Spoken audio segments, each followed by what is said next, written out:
Ladies and gentlemen, Hebrews and Shebrews, welcome to the Life Podcast, where we inspire you, Torah observant Christians, to thrive as peculiar people in the modern world. And today we're going to do that by talking to Helen and Al Arends. They're going to talk to us all about how they sold the produce they raised on their homestead at farmers markets, and how Helen realized baking bread to sell was way more lucrative. We'll talk to you about how Al was able to make the homestead pay for itself enough that he could quit his job and work full-time on the homestead. Thank you so much for watching. Thank you for liking, sharing, and subscribing. Thanks for 5-starring us somewhere, wherever you're listening. We appreciate it. It helps the algorithm realize that we matter. And if you're interested, next week we're doing a Patreon e-hangout. So join us for that if you like. Without further ado, I give you Al and Helen. Thank you for being on the Life Podcast. I appreciate you taking the time to be here. Can you please introduce yourselves and tell the audience who you are a little, and then tell us how you met? My name is Al Arends. This is my lovely wife, Helen. We live in rural Minnesota. I say kind of in the middle of nowhere, but we're 100 miles west of Minneapolis for reference. We have 8 kids. We live on a little farm. And I'll let you tell your side of the story. Okay. The rest of the story, so to speak. Well, we met in Russia. I grew up in Moscow, Russia. So I'm a big city girl, living on a farm, married to a farmer, and enjoying the farm life. Most of the time, until the cows get out. Then it's a challenge. Let's see how we met. We met in the 90s in Moscow when the walls have just come down, and there's a Christian organization that brought a bunch of young people over to Moscow to witness and bring the gospel to the kids in public schools. And Russian kids that knew English somewhat were asked to translate for them. So I was in my last year of school. My school was specialized in English, so I knew English somewhat. And I was asked to go.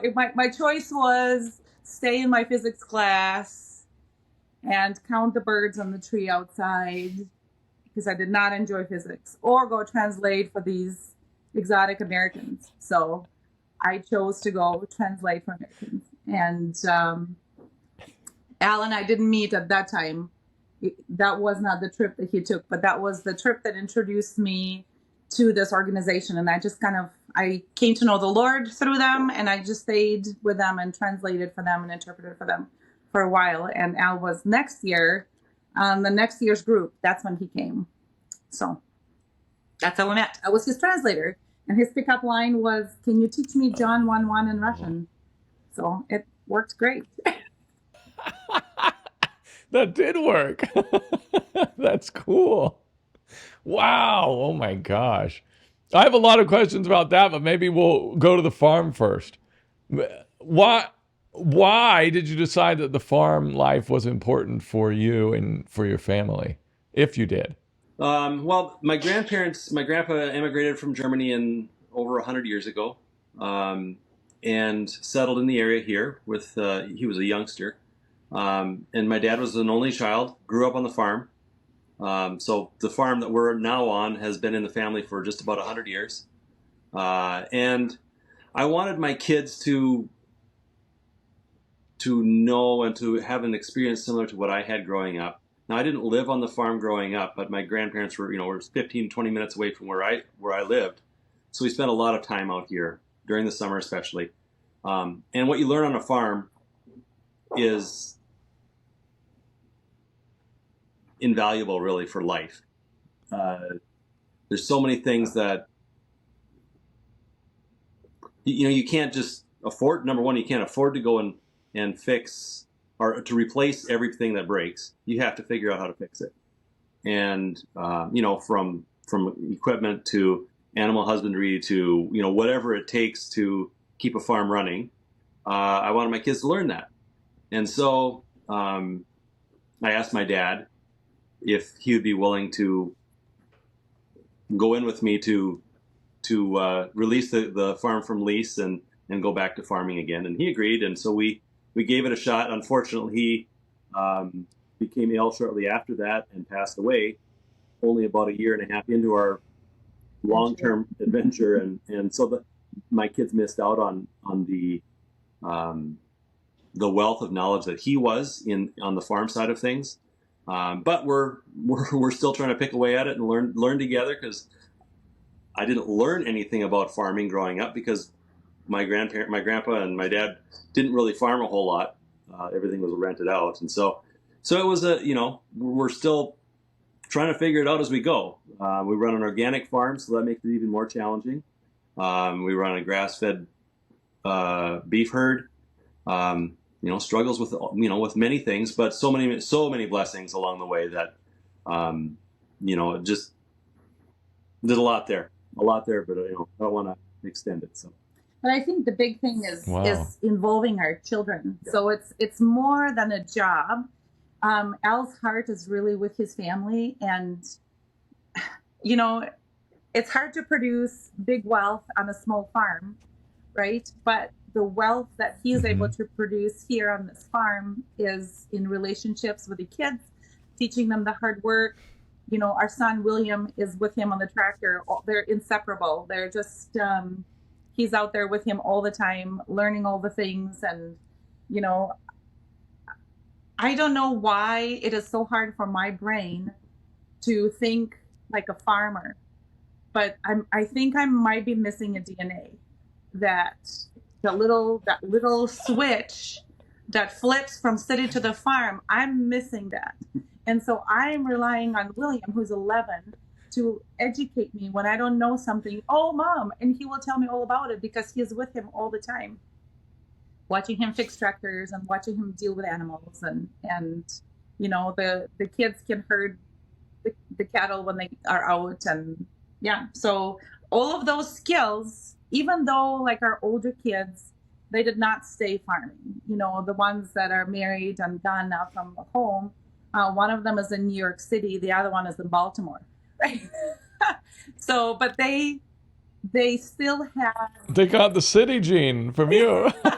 Well, yes and no. Maybe. Because they're very comfortable on the farm, and they know how to do things on the farm. And I think if they ever end up on the farm again, they will know exactly what to do. So me, on the other hand, I might be kind of in trouble unless William was with me. I grew up on a farm. Ours was small, like 60 acres. So I don't know. Depending on what state you're in, that's small or large. Maybe.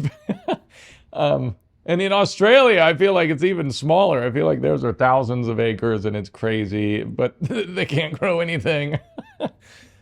And I loved the farm experience, and I learned so much. And yes, you're always fixing stuff. It's like everything breaks.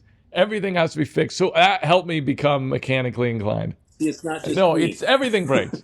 That stresses me out. And it breaks at the worst time. It's like you've tried to fix it during the winter, but it always breaks when you need it. It's now so I'm going to have so many farm questions for you because I'm putting in a fence, and I'm on my own little land. Like we have 15 acres, and we're about to get calves for the first time. Just a little bit. But be advised, if you're going to get goats, reconsider. I'm not going to get you're not the first person to tell me that. So goats are off of the menu. They are off the menu. He has had some physical wounds from fighting the goats. To prove well, my dad had them when we were kids, and we had to clip their nails, and they were crazy, and so that I finally thought, no, goats, no. Cattle are great. If people... I love cattle most of the time. Okay. Man. How many calves are you getting? I planned to get 6 calves, but that might be way too many. I was going to just grow them until like the fall and sell most of them, and then just keep 2 for fattening on my own land. That's a good plan. That was my... Okay. Awesome. Well, all right, let me ask you these questions now then. Maybe some people are interested in cattle. Do you have a favorite kind? Would you do Black Angus, or do you care? Or Yeah, we do Black Angus. That seems to be from a consumer perspective, to try and resale. That seems to be the most recognizable um, breed. Probably wouldn't be my favorite if I was choosing one for myself. I would go with more of a black baldy, which has they're all black with a white face. Um, okay, but really anything. Some people like the smaller ones. There's like Dexter's and things like that, or a low line Angus, which is like a half size Angus or 3/4 size. There's whatever you can find. If there's people out there that are looking and wondering, get to know somebody that's selling some. Don't just go to the sales barn and hope that you Oh, get that the one best is thing. cute. Do some research, but find somebody that has cattle and just say, hey, can you come and talk to me? Can I come and watch you with the cattle, and can you just talk me through some of the things? Because they're not real difficult, but there's some things that you kind of have to know ahead of time and things to watch out for. This episode of the Life Podcast is brought to you by The Way documentary, The Truth, Reformation 2.0 Apologetics book, and Truth Tracks. The Way documentary tells the story of our movement. This is the story of people who were trading Easter ham for Passover lamb and Sunday church for Saturday Sabbath, all in an effort to live like their Savior. It dives into their stories through their own voices and into the history and theology that show how the church got to where it is today. The Truth, Reformation 2.0 is the only book of its kind, an all-encompassing theological treatise that answers every question a mainstream Christian might have about why you want to keep Torah. And finally, Truth Tracks are small comics, beautifully illustrated, that use stories and scripture to remind Christians that once we are saved by grace through faith, we are called to live and do the instructions of Yah, his Torah. If you want to learn more about any of these products, go to thewaydoc.com. That's theway, D-O-C, like documentary.com. it sounds like 6 is too much for 15 acres. Then, like if you're just If they're smaller, no, that's fine. I mean, it depends on how fast grass grows and things like that. But okay, I think usually they figure a couple acres per head, and if they're Okay. small, you should have plenty there. until they get big, and then I got to get rid of some, I guess. Okay. All right. All right. Well, I'll ask more about cows. I got to continue with Katie's questions too. She says, "What does it take to make a living off of old world skills like farming, being a rancher, or baking bread?" That's what she asks. So the baking bread would be Helen's expertise. Why don't you talk about that for a minute? Baking bread was actually a really great business. For us, for our family, I didn't have like a real brick and mortar bakery. The health code in Minnesota allows, and I think it's all around the United States, if the product that you're producing is shelf stable, that you don't need to have a commercial kitchen. And the way that we landed in bread, actually, I'll rewind back a little bit. Okay. When I grew up in Russia, I was not interested in anything to do with the kitchen. Okay. So, my mom was was an excellent cook. She was always at work. But when she was home, she would cook a lot. My grandma was an excellent cook. She lived with us. She took care of us, and she always had food ready. I never had a need to be in the kitchen except for eating. Actually, my dad was an excellent cook too. So, and then when I met this American organization when I was 15 and turned 16, came to know the Lord. And from then on, I just basically spent my time between school until I graduated and this American organization. And then after that, I was asked to come and work with them and stay at their campus in Moscow. And so there we ate in the cafeteria. All of that to say, I never really cooked until Al and I got married. And as a matter of fact, he asked me to marry him, which is a story in itself. But he asked me to marry him, and I said yes. And then the next day, I told him, I don't I have to tell you something. I don't think you should marry me. And I don't know if it made you really nervous. Did it make you nervous that I changed my mind? Maybe, but I was just thinking, okay, just imagine this. We're in this organization, and all these young adults that are coming and teenagers are coming from America to bring the gospel to Russia. All of them are homeschoolers. So all the girls know how to knit and how to sew and how to keep a house and how to, make all these things in the kitchen. And I know nothing, and so it's really intimidating to be around that kind of a culture and then have this amazing young man ask me to marry him. And then I'm like, I can't do it because I can't cook. So Gloria, Al's mom, gave me a cookbook to learn how to bake bread. And so I learned how to do that. It was pretty simple. And at some point, so we're homeschoolers, right? We homeschool all of our kids. And a lot of times when we would do read alouds, my older girls put together homemade jewelry, and they became really good at it. And we had stacks of it in the house. And I thought, you know what? These kids need to learn a little entrepreneurship. And we had a little market in our town. So I signed them up, for better or worse, for this little farmer's market.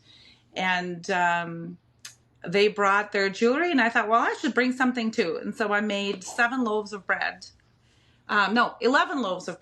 for that little farmer's market. 7 of those were sold right away, and I thought, this is something.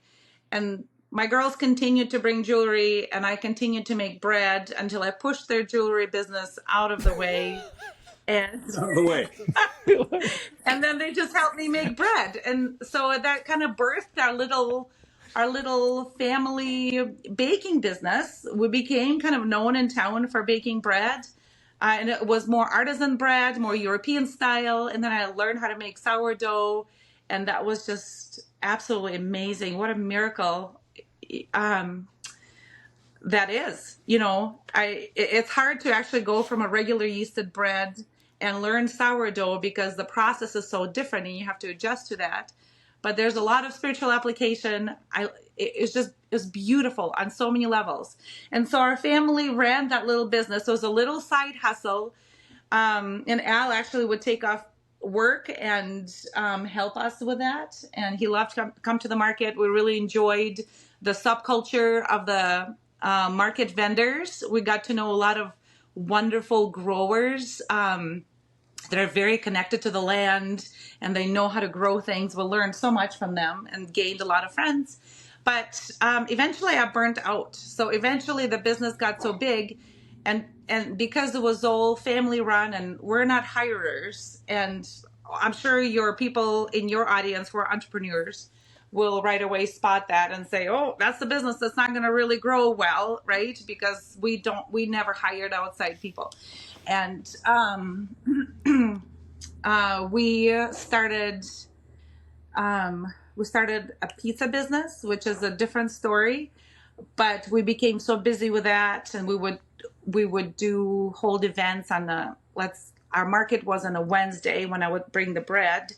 We would do events on a Tuesday night, come home, get everything cleaned up after the pizza event, and family would go home, and I would stay up all night making dough and baking the bread to take it on Wednesday to the market, sell it at the market, come home at 6 o'clock at night and crash. And so I thought, hey, I can do this. I can stay up one night a week. It's just one night a week. It's not a big deal. And it was a big deal. It burned me out. And so I sold the business, but it was wonderful. It was really great. So sustainability wise, if somebody really wants to make money baking bread, it's totally possible, but you have to hire people and delegate your responsibilities out. So That's a hard yeah. That's a hard transition, I assume, to make from just doing it yourself. And well, you also have like quite a few helpers. I'm sure not all of them could quite help. Yes. But Yes, they were great helpers. Some of them were more helpful than others. Some of them emptied flour bags on top of them at 2 or 3 years old. oh my gosh. But no, it was amazing. Our oldest daughter, without knowing anything about designing websites, she um, learned how to do that on the go. She designed our website for us. She actually helped me develop. So we went through a really hard time after Al's dad passed away, and Al walked away from a job that they were working on together. So he and his dad worked together at a manufacturing shop. When Ken passed away, Al walked away from that job and started farming, right away. But that there was a time where there was no income coming into the family, and that's when we relied really heavily on the bread to provide for getting groceries and stuff like that, and until we got other streams of income going. And so our oldest daughter, Dana, helped me design a subscription program. It's Minnesota, so farmer markets only operate in the summer. They start in June and they're done in August, September. And then the rest of the year, then there's no additional income from the bread coming in. And she said, Mom, this is the time when everybody's doing subscriptions. You should do a bread subscription. And I said, I don't know how to do that. Well, she's a very entrepreneurial, very creative girl, and she helped me come up with a subscription program. And so during the market, during the summer, we marketed it and then had our subscribers. And then then it became a whole round the year, right? I could bake the bread and sell it all around the year. It was all going through the website. It was all local. We never shipped it to anywhere, but it was really helpful for people to go on the website, order what they wanted. And yeah, so again, back to your question. Would they come? Is it feasible? Go ahead. Oh, sorry, there was a little lag. Would they come and get it from you guys, or would you deliver the bread to them? How'd you do that? We have a lot of coffee shops in town, and some of them were very gracious in allowing me to bring boxes and crates of bread, because up to, at the end, I was baking probably about 150 loaves per night. So just come to a coffee shop and people would come in, and the coffee shop owners really loved it, because I think they loved it, we hope, because it also brought people to their, they would get a coffee and they'll get a loaf of bread, and I get to sit and visit with people. It was really wonderful and lovely. A lot of good connections came out of that, but it was also really exhausting. I know you had Zach Bauer on your podcast. I love listening to him and his homesteading videos, and I also enjoyed his new to Torah videos too when he was doing them. But I know, he has talked about how, doing markets is just really exhausting, and it's a lot of times not sustainable. We tried doing markets with, we raised produce. We did CSA, community supported agriculture, where we signed up, a few families, and we provided food for them throughout the summer. And we burned out. It was such a great idea, but it is. I will say, if any of your viewers are considering, well, should I do a CSA or are there other options? The bread option is by far much more sustainable than is produce. At least the way that we were doing it. The way we were doing it, yeah. It just, yeah. I mean, for trying to raise produce to support a community, whether it's farmer market or CSA, if you have the option to do bread, it's a lot more sustainable than is groceries. And I know that people, or vegetables, vegetables are hard to grow. They're so labor intensive, and people don't want to pay a lot, even if it's organic produce. But bread is such a staple, even in our gluten-free culture. A lot of people are reacting to wheat and so on, and it seems like such a fancy product, but it's not. It's really simple. It's just flour, yeast, salt, water, right? Like at the very basic of it. And it's beautiful. I love touching the dough, and that's why I never really wanted to hire anybody else, because I love doing it. Oh, Leave my dough alone, right? I want to do it. I love watching it. My kids and I would sit by the oven and watch it rise in the oven, or our little kids were so entertained by my, like, oh, I got a good ear on the sourdough loaf, that's a good ear, Mom. They learned a lot. And then a friend of mine once sent me a video. And this is, Al and I are okay learning from all kinds of people, right? We don't get offended and we don't get scared. Okay, about that. That's all I'll say right now. And if you want an explanation, I can give it to you later. But a friend of mine sent me a video that was done by a Jewish ministry, Orthodox Jewish ministry. And I'm not really sure what type of Orthodox Jewish that is, because I know they have different denominations like we do in Christianity, right? yeah. But this rabbi was talking about spiritual picture from bread that you can get from bread, how a seed, and Yeshua talked about it, how the seed has to die first to give life, and then you harvest it, and then it's crushed, right, to make flour. And then you mix it into bread, and it interacts with microbes and in air and water and wheat, and all of that interacts together, and it comes to life again. So there's like this death life process all throughout making of the bread. And then you shape it into a loaf and you let it rise, so there's life, and then you put it in the oven, and that last blast of heat is what makes that yeast rise up and give you this beautiful loaf of bread. And so there's a lot of death in there that gives life, and then we eat this bread and it gives us life.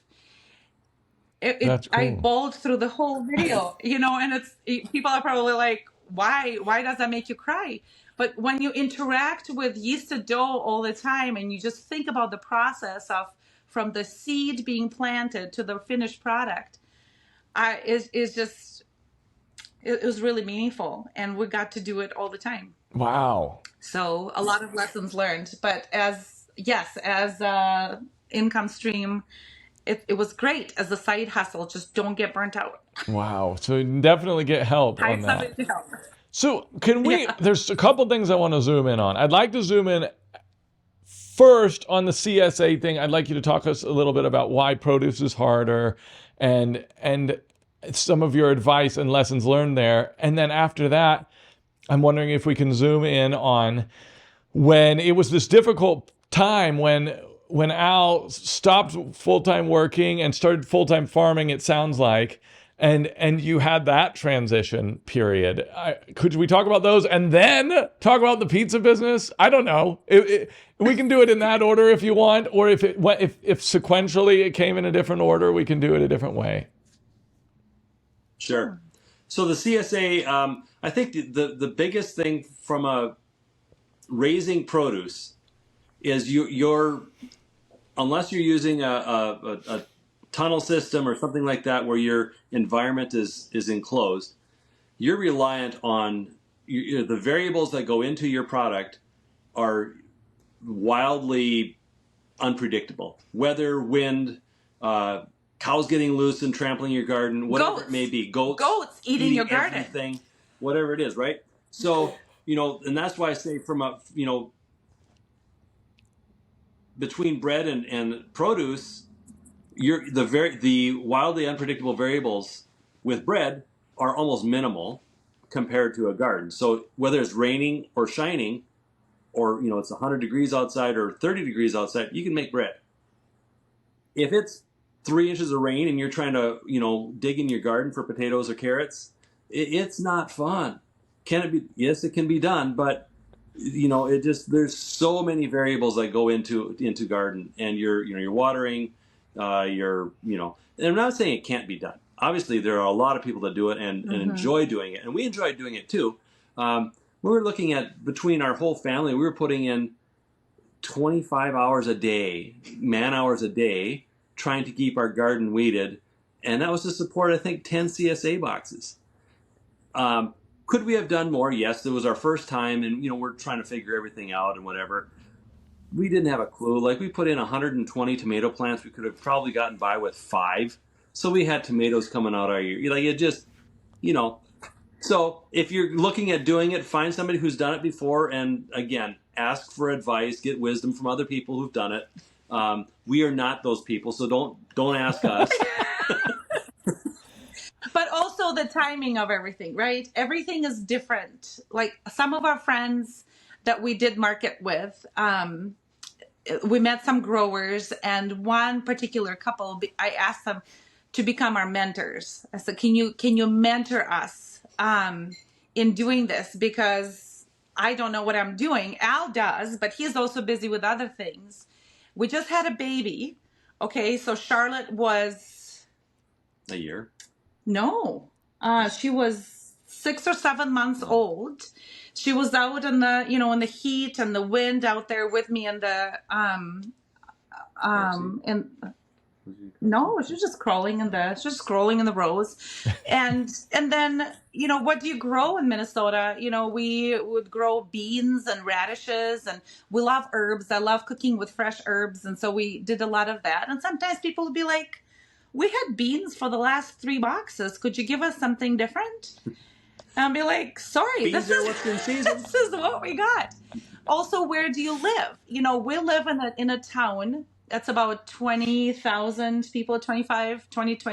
But a lot of our population here perhaps don't appreciate organic produce, and they're looking for a better deal. And so it's difficult to sell them a product that is excellent in quality and in the way it was handled and grown, but it's a higher price, and people want a good deal. And I'm like, dude, I just spent 10 hours in the garden with my 6-month-old baby weeding the tomatoes, and then, and you want me to give them to you for free.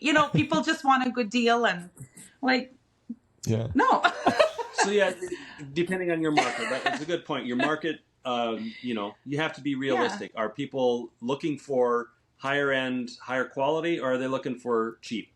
I would think, people in bigger cities have appreciation for, oh, this was raised on an organic farm and we're excited about it, and we can pay good money for it. But people in our town, they don't want to do that because all of them have their own gardens. But yeah, that makes sense. But I would say our friends who mentored us, and, they were elderly. I shouldn't say elderly. They're older. They'll probably watch this. They're older than us. They're not elderly. They're older than us. Their kids are grown and gone. They don't have anything else going on. So they're in the garden all day long. But we had CSA. We're making bread. Al is out there herding cows. And then we don't do anything halfways. We really love to produce a good product. And so Al would say, hey, can we include some information about nutritional value of what we're putting into these boxes? And so I would sit up, late at night and do research, put together a newsletter, print it out. I love graphic design, so I'd make it look pretty, recipes, nutritional value, what you can do, the history of the plant. Did I have to do that? No, I didn't. It probably burnt us out even more. And we always included some, farm beef and chickens. Sometimes we did chickens, and sometimes we had customers that were very stressed out by that and said, I don't know how to cook a whole chicken. And which was mind-boggling to us in the moment. But then we started thinking about, like, well, yeah, like, you grew up not cooking really at all, and to have a frozen chicken dropped in your lap, like, farm fresh. What am I supposed to do with this, farm-raised chicken? Well, you just bake. I have no clue how to bake, or not bake, cook roast it. So anyway, yeah, it was a great time, but it was a lot. Wow. It's great for somebody. It didn't fit our lifestyle. We like going places, we like doing things, and when you're, our kids were like, our friends are going to the lake. It's their summer vacation, and we're out in the garden all the time. It was a great experiment. What was your best source of information? You had the mentors. I guess, how did you find the mentors? And then also, who else gave you the best information on the gardening and also on farming in general and or cattle farming? The best information for, CSA, gardening, farming, all that. People, by far. Internet, yes, but we met a lot of people at the local farmers market early on, and we just hey, can we come over and visit? And we would go and show up in their yard, and they would take us through their garden. They would talk us through different crops that they're doing, timing of planting, harvesting, whatever. But we were intentional about it. We Yeah. recognized the people that were successful in what they were doing, and we went to them and we said, teach us how to do this. Okay. When we first started doing the farmers markets with the bread stuff, like Helen said, we met a lot of really fun people. And when we went into it at the very, very beginning, I was kind of apprehensive, like, boy, is this going to be like this turf war of, hey, these are my customers, you stay away from them, and like all these very much individual, like really just hostile vendors trying to keep away from my people type of thing, because everybody kind of develops their own clientele. And much to our surprise and joy, is there was a in our town, I'll speak only for us, that there was a subculture that was the exact opposite of that. It was very much about encouraging other people as other vendors, of like even sharing customers, like, hey, well, I'm out of beans this week, but Frank down there, he's got a really nice shipment of them. Go see him. So like sending people back and forth, and just a lot of encouragement. And so, like Helen said, we found and observed people that were successful in what they were doing. So they're not bringing potatoes that look like golf balls, and we're finding people that know what they're doing, and intentionally engaging with them, saying, hey, would you guys be willing to let us come over and visit and show us what you've got? And people were so gracious and so kind and encouraging, and it was an amazing experience from that. And I just wanted to add too, there's quite a few successful small farmers that do that. And I say successful, they have proven their success throughout the years. We visited 3 of them, and one of them became our mentors and long time friends now, right? And it just wasn't for us. We were not the right fit. You said they became your longtime friends, one of those couples. Yes. And they proved that they can make it a successful business. They've been doing it for many years, but it takes your whole summer. In Minnesota, it will take your whole summer. So if you're willing to give up your whole summer to do this, it can be very successful. But it is a lot of hard work, and you have to have the right knowledge, the right tools, and the right mindset to be out there. So it cannot be a side hustle. It has to be your whole focus. Wow. So, but you can make good money doing it, I guess, or you can make decent money doing it. I guess. Some money, yeah. That's great. We found, even just again comparing the notes, we found that from our friends that were supplying produce at a farmer's market to us doing bread, like the amount of man hours going into the return at the end of the day with bread was significantly less, just not even close. So that's kind of why we steered away from produce. Again, it can be done, it can be successful. Just be aware of the scope of involvement. Yes. I think that's great advice. Thank you, because I think a lot of people who are going to the farm for the first time, who are homesteading for the first time, and wanting to live off the land and actually make money doing it, are going to encounter similar things and issues. So good. Hopefully you're saving them some hell. And again, we don't want to discourage people, because like Helen said, it didn't mix for us. It didn't match us as our personality as a family. But that doesn't mean it can't for other people. But just, gather a lot of information first and find, again, if you can find people that are willing to engage with you and just, share their experiences and, be aware of your climate. Are you going to be required to do a lot of watering? Like there's a lot of things we can go down, right? But and the market, and who you're selling marketing to. Yes, yeah. absolutely. Be realistic about it. Okay. So on the farm side of things, like I said, I'd asked my dad, "Hey, Dad, do you want to go back to farming?" And a large part of that was that our kids could engage with him and gain his knowledge and wisdom from life, because he was a lot, but also that they would learn the ethic of working on a farm. Hard work, you work until it's done, not till it hits 5 o'clock and it's time for supper. And so I did not grow up working on a farm other than a few times helping my grandpa with this and that. So it was a whole new experience for me.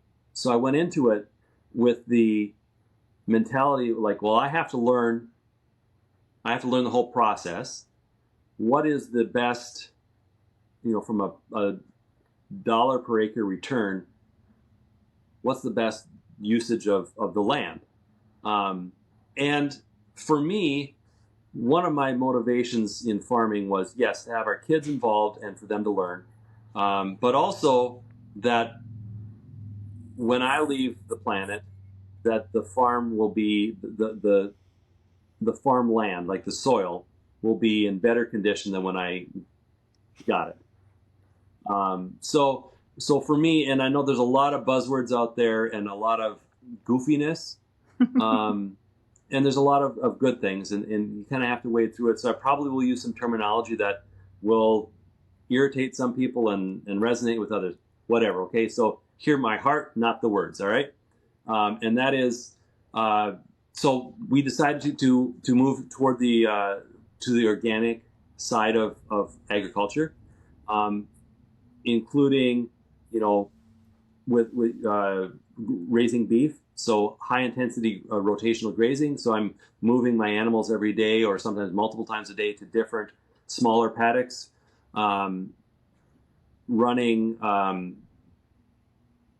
cover crops, minimal till as much as possible. So trying to grow the health of the soil.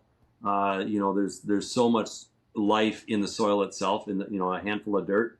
And generally speaking, most farmers don't really think about that.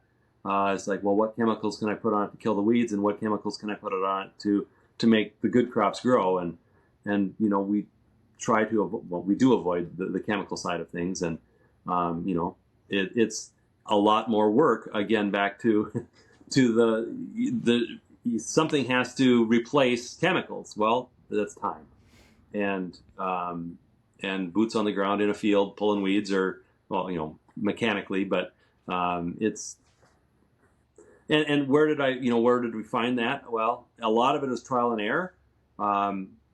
Ended up making a good friend not far away, kind of a neighbor here that runs a very parallel operation, and he's on the agricultural side of things. He's a couple of years ahead of where we are in some things, and on the beef side, I'm maybe a little bit further ahead. So we kind of compare notes pretty often, and share experience, share equipment, whatever it is. And so again, people is probably the best resource that I can offer. Yes, the internet's great, but so much of what you're going to experience is pertinent to your very local environment. Even 5 miles away from our friend, last year was a very challenging year from a drought perspective, where 5 miles away, he got twice as much rain as we did. And he had a pretty decent crop, and we were pretty much a bust. And, other factors going into it, but rain was a big part of it.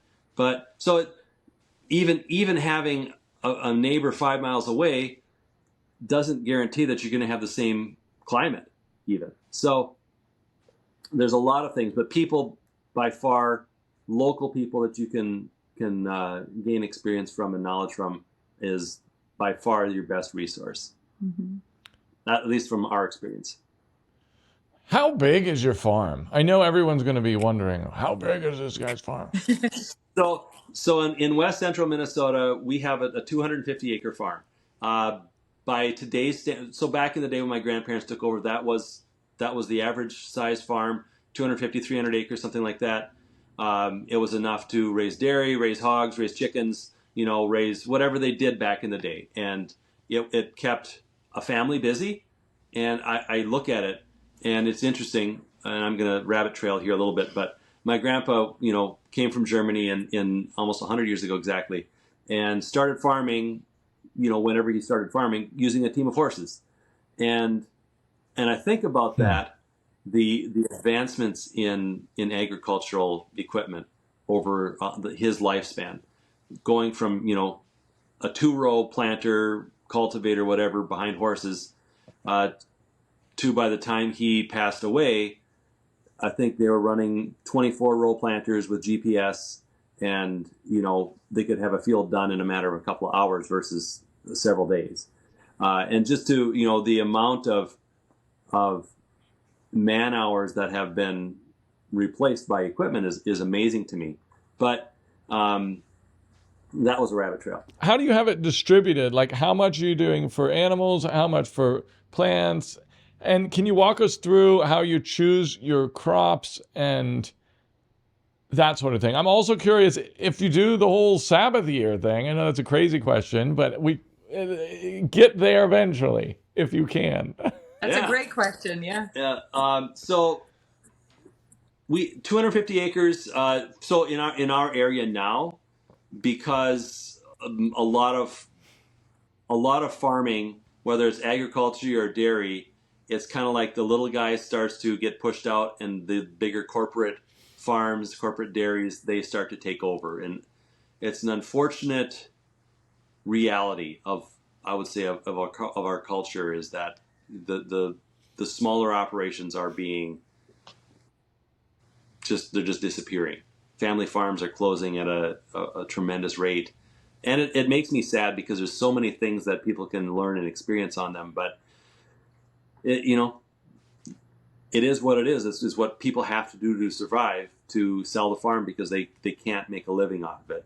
So, and kind of backing up to earlier in the conversation, when I started looking at, return per acre, conventional farming did not have the numbers for our size of farm. If we had a 2,000 acre farm, 3,000 acre farm, now you're starting to talk volume versus your quality. So that's one of the reasons I decided to go the organic route, was the return on your crops is significantly higher generally. Now you have a lower yield perhaps, but usually that overarches the lower price. So, but also morally, that's kind of where we land. We would rather eat organic food rather than not. Yeah. And we would rather grow something that is more like food than not. Yeah. So from an ideological perspective, it just lines up better with our way of life, I guess. From how to pick. Well, there's agricultural, quote unquote, traditional wisdom, but generally speaking, rotating crops is a good idea every year to put a different crop. There's weed cycles that get disrupted. There's pest cycles that get disrupted by rotating crops, and so it just depends on what where you're at with certain variables in a given field. Sometimes this year we had a lot of rain, so I actually have one field that never did get planted. It's still too wet to plant. I might get something in it in a couple of weeks if it doesn't rain a lot more. But I might not. So that's farming. And most of our farm is divided up into approximately 50 acre fields. So we've got four fields like that, 5 fields. And, so each chunk will get a different crop every year. I try to get my cattle out on every field at some level every year, for the manure and urine that they produce is obviously very good fertilizer. They take care of, certain weed cycles, all kinds of things. The Shemitah year, the Sabbath rest is a great question. Oh, sorry. Can I interrupt you for a second? Can you just don't forget to talk about Shemitah year, but I just want to brag on him because my husband is amazing, okay? And when we first started this, we were experimenting with a lot of different things and growing. And he's like, we'll have eating quinoa. I want to grow quinoa. Well, they say you can't grow quinoa. And he's like, don't tell me what I can't do. I'm going to try to grow quinoa. So he grew this beautiful field. Were they all different colors, or was it just purple? It was just gorgeous fields of quinoa that we grew, and we never learned how to process it. But he did grow it. So it's possible to grow organic quinoa in Minnesota. You just have to have your next steps figured out, and we didn't. But he proved them all wrong. That's great. I could see how that would be hard to process. Yeah, and then one other year we grew an acre of potatoes for our CSA, and that was a lot. That was a lot of potatoes. So anyway, Shemitah year, that's a lot more exciting. But I just wanted to, So you had asked about, the land having a year of rest. A great question. And so for us, the answer is yes, we did that. It was 3 years ago, I think. I don't remember the exact time frame, but it ended up, obviously, within the Torah observant community, the calendar is a big issue.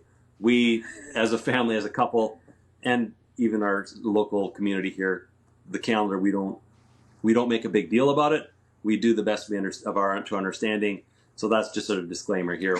If you disagree with the timing on things, fine. You disagree with us. We're not going to get worked up about it. We're okay with that. Yeah. We're okay with people disagree. Anyway, so whatever it was, 3-4 years ago, it ended up, our calculation, to the best of our understanding, when the larger picture Shemitah year was going to be, and then it ended up being the 7th year of when we took over the farm. So it worked out on both levels, and like, you know what, we're going to step out in faith here. I don't know what this looks like, but we did. We gave the farm a complete rest for 1 year. My neighbors thought we were nuts. We probably are. Because our neighbors know more about what's going on here than we do. Yeah, so if I ever need to know what, is going to happen on the farm next year or whatever, I'll just ask my neighbors because, they pretty much have it all figured out. So, how'd you tell them? Did it ever come up in conversation with your neighbors? Like, were they like, what are you planning this year? And you're like, no, nothing. No, other than, our friend that runs a parallel operation who's, organic and the beef and all that, because we were working together on some things, I, explained to him what we were doing, but nobody else asks, right? A lot of people just make assumptions and they'll talk about you behind your back, but they don't actually ever come and talk to you in person. So, I know. There's that. I've had some of these discussions with my neighbor because he makes hay for me. Anyway, Yep. So I know what you're dealing with. Wow. So, okay. I want to get to the pizza business, but I also want to know when did you do like the quitting your job or whatever and starting to do full-time farming? Which came first, the pizza or the full-time farming? So, like Helen had mentioned earlier, I worked for my dad in a smaller manufacturing company. When he got sick with a brain tumor, I kind of became his primary care provider. He was able to be home, or moved him to a facility that was easier for him to get around in. And so, by the time he passed away, the company that he was managing and that I was working at, it wasn't a fit anymore for me personally. And so I was like, you know what, the farm is here. I really wanted to do some sort of business with our family, with our kids, because the kids were now getting old enough that they could be legitimate helpers and employees, if you will. And I like my family. I like my wife. I like my kids. And I really want to just do something with them. I, in fact, had been kind of harassing my dad for many years prior. Like, Dad, why don't we just leave this company and start something that we can just do together, just our family, and never got around to it, and whatever. But so I left that company, and the farm was a struggle. We weren't certified organic yet, so we couldn't sell crops at the higher rate. There's a 3-year transition period, and it was just I think probably emotionally for us as a family, losing my dad, grandpa, that it was just kind of harder to process through some of that, and so it was a little bit of we had some savings, so we weren't like desperate, like, oh, I immediately have to get a job, but we had some savings, which was nice, but then you kind of run out of that at some point, right? So, and over the years with Helen baking bread, we had, for a long time, I'd wanted to build an outdoor kitchen, like a patio with a big brick oven in it, and that sort of thing, and we do quite a bit of entertaining and just engaging people here on the farm, and I wanted to have a space for us to be able to do that with other people, but have one outside, and to have a nice big brick oven where Helen could bake bread, so we don't heat up the house in the summer and whatever else. And then I was looking at my life and was like, man, if I do this project of building this oven, it's probably going to take me 7 years to build it, realizing the amount of time I have at any given time. And by the time I'm done with it, it's probably going to fall apart because I don't know what I'm doing. So, but it was my desire to have this oven for her. Well, middle of one winter. Well, wait. Okay. Somebody told us we had a close group of friends that knew of all the changes that have happened. In 1 year, Al's dad gets sick and he passes away. And he was a big part of our life. It was a really, really hard time for the family to go through. And then we have a baby, like 2-3 months later. And then, just a little bit before that. So there was a loss of a job, a loss of a dad, and an addition of a new baby. And we don't know what we're doing, and we're like, how old were we? We were in our 40s. I was 41, he was a little bit older, something like that, 40, 41. We were supposed to have it all figured out by now, and here we are like, we don't know what we want to be when we grow up. And we're just lost our dad, and we have a new kid to provide for, And so we have this close-knit group of friends that said, well, you guys like to entertain, and it's become like this whole agri-tourism became really popular. You should check it out. And they sent us to this one pizza farm that's close to Minneapolis. And we grabbed our baby and we went over there for their opening night and visited and watched them work as a family. So it was a mom and a dad and their 2 kids and the kids' friends. And, we chatted a little bit with people that were helping them. And they're like, oh, yeah, it's a good thing you came today because usually they have about 400 people that show up. We're like, what? And we started, so we were talking to these people. We're starting to do the math, right? It's like, we ended up buying, I think, 2 pizzas, and they were big pizzas. They were big pizzas. But we started doing the math, and it's like, if they have 400 people and they're charging this much per pizza, like, we could do this and not need to do a CSA.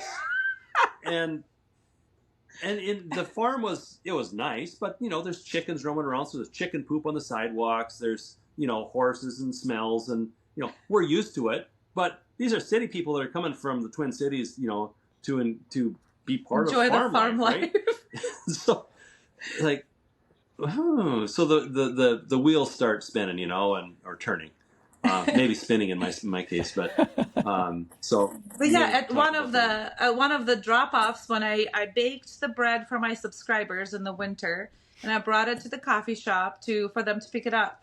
While I was waiting for them, I was just browsing on Facebook, just scrolling through, and and I got targeted by an ad of this company out in Colorado that actually puts together a mobile pizza business.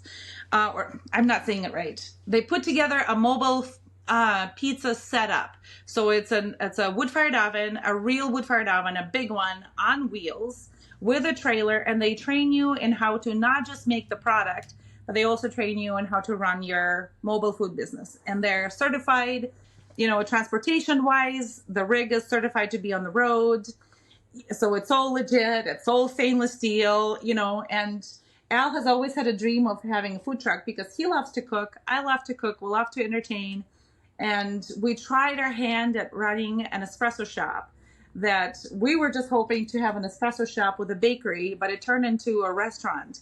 And, there was a couple of babies in the mix. We had a baby. We were homeschooling. Our kids were in high school. It was a nightmare. It was an expensive education. Let's put it that way.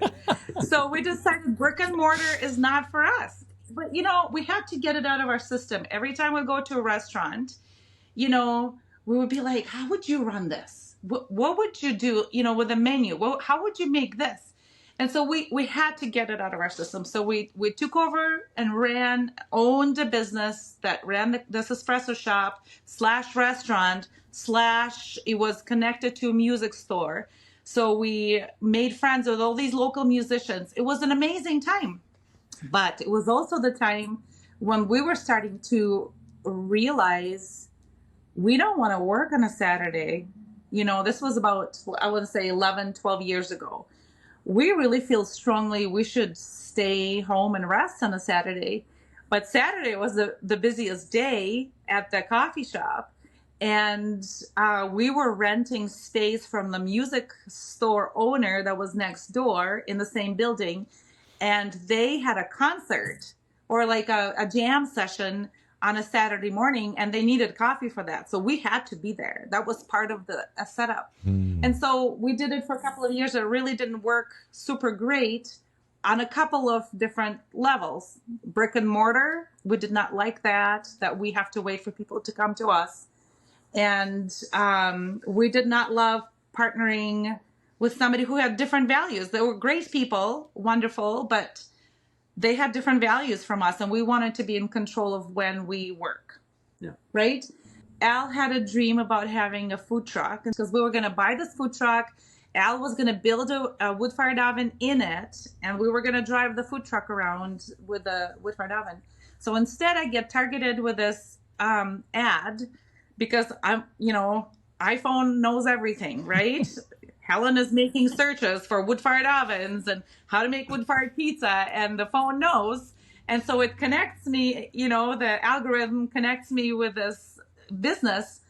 And it's a little bit of an investment to go and have a 3-day class workshop with them, learning how to make the product, how to run the business.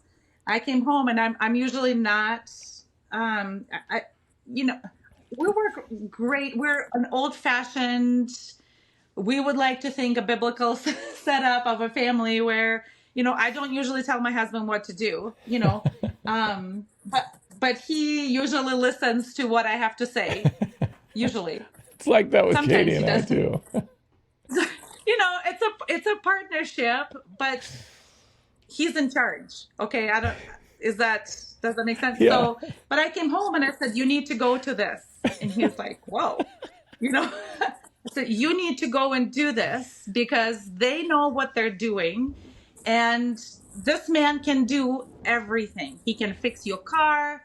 He can, he knows nutrition. He knows how to farm. He knows how to treat animals. Al is a very knowledgeable, very capable person. And he was homeschooled also. Me too. That's awesome. We got to get into homeschooling too at some point after the businesses. I know. So, but it's winter and we need to start making income. We're blown through our savings. We need to start making income. We don't have the time to figure this out like we normally do things. And so I said, babe, you got to go to this. And we can't both afford to go. And this is like a month's worth of like expenses. to go to this workshop. Yeah, and and it's just information, right? There's other than the class, you're not bringing anything home. Right. So he's like, well, here's my card. If you think I should go, I trust you. And I'm like, wow. You mean I could have done this? I could have done this before too. Shoot. Anyway. I should have done this years ago. So I signed him up, and we were actually past the sign up. So the class was closed because it was like, it's happening this next weekend. And I emailed the owner and I said, listen, like, we need to do this. And if you have a cancellation, would like to take it. And he called me back and he's like, you know what, we're going to make room. I love your story. And I can see we can fit one more person in. And so we get in the car, we'll bring our 2 youngest kids with us. We stayed with friends in Colorado and Denver. And Al goes to this class. He learns how to run the oven, how to prep everything, and then we ordered the oven from them, and they shipped it over here to us. So that was kind of the start of that. And our understanding of this whole agri-tourism thing changed, and the way that it worked out business-wise for us is different too, because we don't wait for people to come to us. We go to them, and we like that. And we like that we can schedule things around important things in our lives, like Shabbat. Very much important things like Shabbat. And we figured out very, very quickly that, just from a Shabbat perspective, if we did not intentionally schedule that day, we would hit the wall so fast and we would be completely burned out. And it's really interesting because our kids and us, we look forward to it so much that by the time Friday evening hits and, hopefully the house is pretty much cleaned up and, we're ready to begin Shabbat, everybody's like, you can just feel just everything just kind of melt away and relax. And exhale. Yeah, a big exhale from the week, and like, how we look at each other so often now, and it's like, how did we ever survive without being intentional about this day? And there's many other things, like we again, the whole calendar issue, but we work around the biblical feasts. So when the fall feasts come through, no, sorry, we can't book. We're not available. We can't book your event, that day or that week. We've got other stuff that is more important. And so that's one of the nice things about, being self-employed, is you have that luxury of when you choose to disengage from work. You don't have other luxuries, but you do have that luxury. Yes, and that is a good one. That's an important one. Yeah. And for us, it is one of the most important ones, and so that's why we've really engaged in that revenue stream, I guess, if you want to call it that. So, man, goodness, I want to get into Shabbat. I want to get into the Torah, but I also have just a little more about the businesses. We'll wrap that up, and then maybe we'll get into Torah, then homeschooling, if we have time. I think we can do it. And so you currently you get money from the pizza business and from the farm, and that's like your work and your income. And is that still the case? Yeah, mostly. I just do a little bit of, if you want to call it, consultation work. The job that I had formerly, I kind of gained a little bit of a niche expertise, skill set, if you will. Okay. Yeah, and so there are some local friends that once in a while will have me come and help them with some projects and that sort of thing. So that's a little bit of an income stream as well. But yeah, mainly pizza, cattle, selling beef, and then the farm has been challenging. Like I said, last year was really tough, but hopefully it's coming and that will be a better thing. So that's cool. Well, then maybe we should talk about the Torah. Like, how did you guys get into that? So grew up mainstream Christianity, actually honoring, Sunday as a day of rest and not working on Sunday, for me growing up. And then continuing that into our early marriage. And then at some point, I heard a pretty distinct message from God saying it's time for you to leave the church you're going to. And for me growing up, the majority of my growing up years, we were in if you want to call it a home fellowship or smaller fellowship, but kind of home fellowship, the majority of that. So kind of to me, I didn't have any further instruction other than leave the church you're in. Well, we still want to engage with people and honor the Lord. What does that look like? Well, so kind of to me, the logical step was, you just do a home fellowship and do church at home. So we transplanted the church that we were going to. We kind of transplanted, not like legally, but on a practical level. And we just started doing it in our living room. And so there was, 4 or 5 other families. We came out and we kind of did church from town. We did it in our living room. Somebody donated hymnals to us, and so would sing some hymns. Yep. And the kids would be all around here milling around, a lot of little ones. And so it was. What was your reason? You heard from God, like he's like, you got to leave the church, but did you have, because that's a big step to take. Did you have any concrete, but you don't have to talk about it if you don't want to, reasons? No, I think it was that there was, there's always underlying considerations, right? Of life, okay. Right? Yeah. And it was the time for us to leave there was when it was. And, and we didn't want to just leave for because, we just want to leave. And for Helen, especially when we got married, she didn't know anybody in the community. And so our church family was very, very important to us. And, we loved it. We were heavily invested.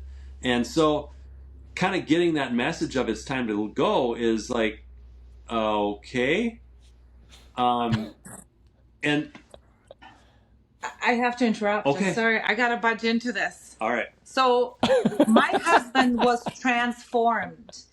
God transformed him first, and then I got to go through that as well.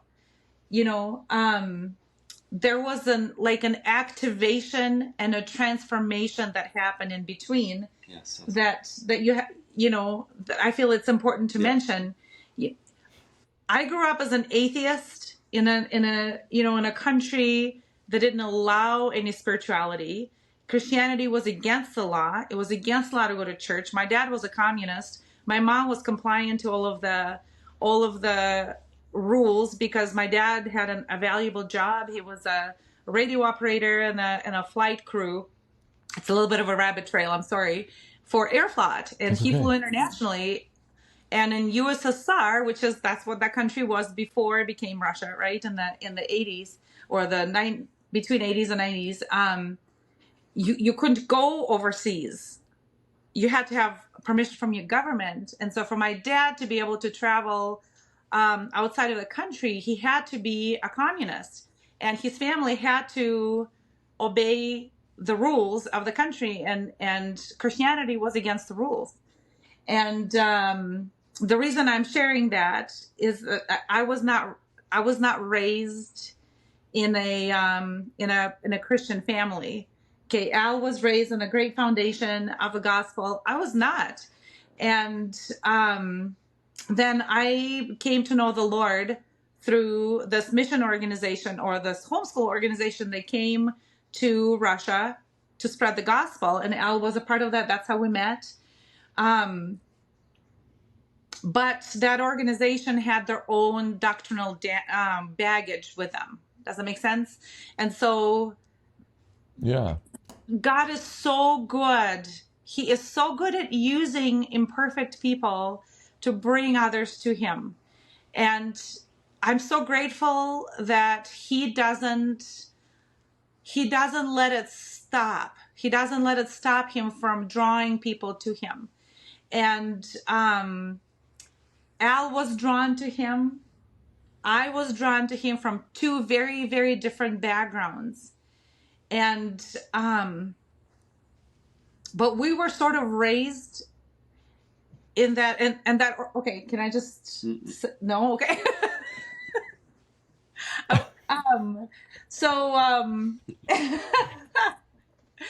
Which there's a lot of people out there that have had that background, and so we'll just not mention it, but it had some baggage with it, right? And so our understanding of who Now I'm God, so curious. But go ahead. Sorry. our understanding of who God is, or was at that time, was so different from who we discovered God to be. And there was a point in our lives that a different ministry, God used a different ministry to show us, we were taught that the gifts of the Spirit have passed away. We're from that background, that there's no more miracles, there's no more healing. The Holy Spirit doesn't work anymore like he worked in the New Testament. And there's no more supernatural manifestation of the Holy Spirit. So that's kind of the background where we're coming from. And then we had an interaction with a ministry that actually practiced all those gifts. We saw healings and deliverances, but not in a really wacky way, or a really goofy way, but it was in a very orderly and beautiful way. And God has taken us through a transformation. As we went through a retreat at this ministry, and I remember walking towards their church one time. We actually made a trip down to Georgia to visit this church and stayed there for a couple of weeks, went through their workshops. This was a long time ago. This was like 22 years ago. But I remember walking towards the church and looking at Alan saying, I have to repent of believing and worshiping a false God, because the God that I worshipped is not the God of the Bible. Thought it was. We thought it was. And again, God is so good and so gracious to work through imperfect people and draw people to him. And he's so kind with us. How'd you come to that conclusion? What led you to that conclusion? It was, I think the Holy Spirit was revealing so much about who God really was. And obviously we're still learning, right? But the limited, powerless God that we had an understanding of. And, yes, verbally, Got it. we would say, oh, God is all powerful and, he can do anything, all whatever, beforehand. But recognizing that, no, the God that we worship is not limited. He's not powerless.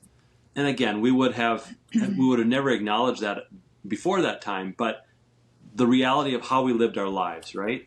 So your belief system will always be fleshed out by how you live your life. So you can say one thing, but how do you live it, right? And so I think what Helen's saying is that, when you're confronted with new information and new reality, you have to do something with that information. And what we realized, and for her it was much more succinct and like in your face, is that the God that had been presented to us in our earlier years, yes, it was Yehovah, right? We understand that, but our understanding of it was so limited and so confined of how big and how magnificent he is, that we weren't really worshiping the right God. Yes, it was the God of the Bible, but it wasn't the God that is being presented. Does it make any sense whatsoever?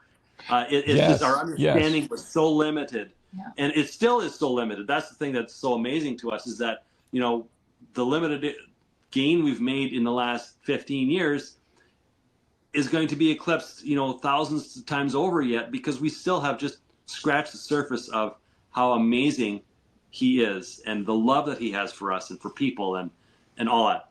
Yeah. Was there an event or a tipping point or something that took you from this kind of dead, spiritually dead church to the spiritually alive church? And then was there a tipping point from that church to the Torah? Like, can we go to those Well, two exact yeah, events? and How did that if I happen? may, like, I wouldn't say that our church was spiritually dead. I think it was me. It was, yeah. It was me, because I went from atheism or I would say agnosticism, because from the time I was 5 or 6 years old, even though I had no way of knowing God, there's no Sunday school to go to, there's no flanographs, there's Mm. no Sunday school songs or VBS or anything like that. Imagine, like, there's no information about God. I remember I was 5 years old, I was sitting in my government daycare and thinking about, who is God? Who is, what does it mean that there's a Father? Who is Jesus Christ the Son? Who is the Holy Spirit? How did I know those things? I had no way of knowing those things. My parents were not churchgoers. Church was not allowed. But I went from that to the ministry that came to share the gospel, but they were more into rules and regulations and lists of things, checking the boxes and living your life by the boxes, not transforming your life, behavior modification, listening to your authority. All of those things are good, but there was control mixed into that made it a toxic environment. Does that make sense? Okay. And so Yeah. I went from atheism to this ministry. Now Yeshua was so great. God drew me to himself, and I found out, and I got saved. I painted the blood over my house, talking in Passover conversation, right? Mm-hmm. Themes. But there was more. And so I think what I'm trying to say is there's layers of understanding that happen. And then we came to this other church, and I wouldn't say that it was a dead church. It was a main denomination. There were wonderful Christian people, but there was no belief in the Holy Spirit working, right? And I Okay. remember one Yeah. time sitting at a sermon and listening to the pastor, but I think I had my own dialogue going on in my head. It happens more often than I'd like to admit. Saying, why did you even choose this? Why did you choose this? I think it might have been when my kids and I were studying, we were reading about other world religions in our homeschool, and our curriculum was presenting these other world religions. And I remember thinking, why did I choose this? What brought me to this? How is this different? And I've always had this thirst and hunger to learn about, okay, I know that there's prophecies that have been fulfilled, but all of this doctrine seems so disconnected, and I don't understand how it all comes together. And then the next step was when we encountered this other ministry from Georgia that taught us that actually Old Testament, and they're not Torah observant ministry, but they teach about Deuteronomy 28, and they teach about sanctification, and they teach about repentance and being free. And I remember when Al first went to one of their seminars, sat through some teaching, received some ministry, and came home a different man. He was literally different. And we just had our third baby. Actually, John was newborn. That's our son. When Al's like, I really would like to go to the seminar. Can I please go? And I thought, I suppose, I have a newborn, I have two other kids, but yeah, go to the seminar. But he What went was the and he came. seminar? What was the seminar? What happened at the seminar? That seems important. Well, this is the ministry that was from Georgia. They were doing some local, regional, like mini outreach, weekend type things, and I didn't really know much about them, but just like, well, I think I'm supposed to go to this, so I went, and I guess I don't know how else to say it other than it pretty radically changed me, but more so I think an understanding of who God is. And Okay. still learning massively even to this day. But and and how he engages with us and how we engage with him and all of those things, right? I think we went from God is a set of rules to God is a person who loves you so much. And I know we had it in here before, but it kind of just trickled down to the heart and activated, and but Al came home transformed, and he kept telling me, you can be free. You can be free. I'm like, okay, great. Now tell me how do I get free? So the big thing for me is I grew up thinking that the thoughts in my head were all me. So I struggled a lot with self-hatred, not liking myself, thinking that nobody else liked me, nobody loved me. Just a lot of very, very negative self-talk, whatever you want to call it, right? And being presented with a different set of information, saying, you know what, not every thought that rattles through that empty head of mine is actually my thought, right? Paul speaks to that in Romans, right? And some of the things that I wanted to do, I didn't do, and some of the stuff I didn't want to do, I ended up doing it. And so recognizing that there's other things at work in me than just me and just God, right? And so being able to separate myself from the crap of life that I don't want to be a part of, and I don't want it to be a part of me, and say, no, I don't have to engage with that. And realize, coming to a point of, man, I don't have to live in this place of absolutely hating myself and who I was. And for me, that was kind of a major turning point of just understanding that we live in a spiritual world. We are spirit made in the image of God. We live in a mobile home in this body of ours, but that's not who we are.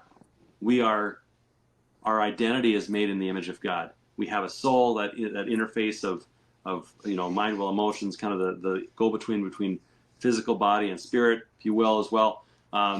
But we are made in His image, and we live in a world that is it's fallen. We have an enemy that is very real, but we have a God that is absolutely amazing. And so, just coming to a deeper understanding of those sorts of things was like, oh my, wow, just. Yeah, it's like weeding a garden, right? When you're out in the garden, and there's weeds everywhere, there's good stuff and there's the weeds, and you have to pull out the weeds. And the same thing with our thoughts. We have to pull out the weeds, and it's up to us. And we never knew that. We were never taught that, but that's okay. I mean, we found that out.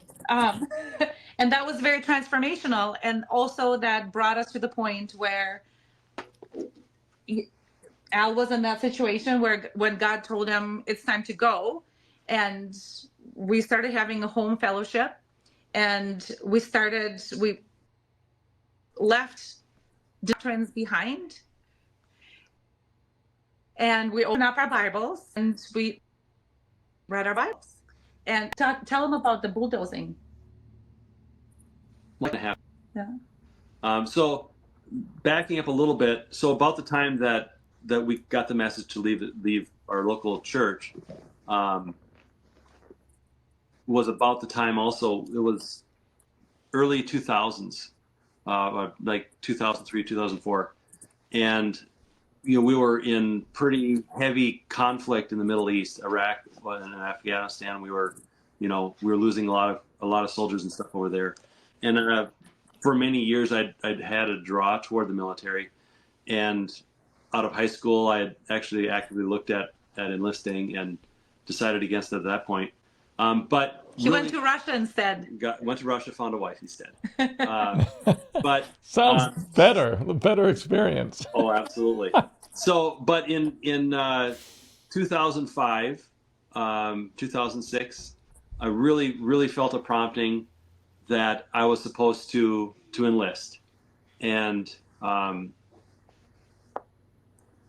engage with, and for a primary purpose that the U.S. military does an amazing job with training their personnel on the physical side. You know, we have amazing equipment, all of that.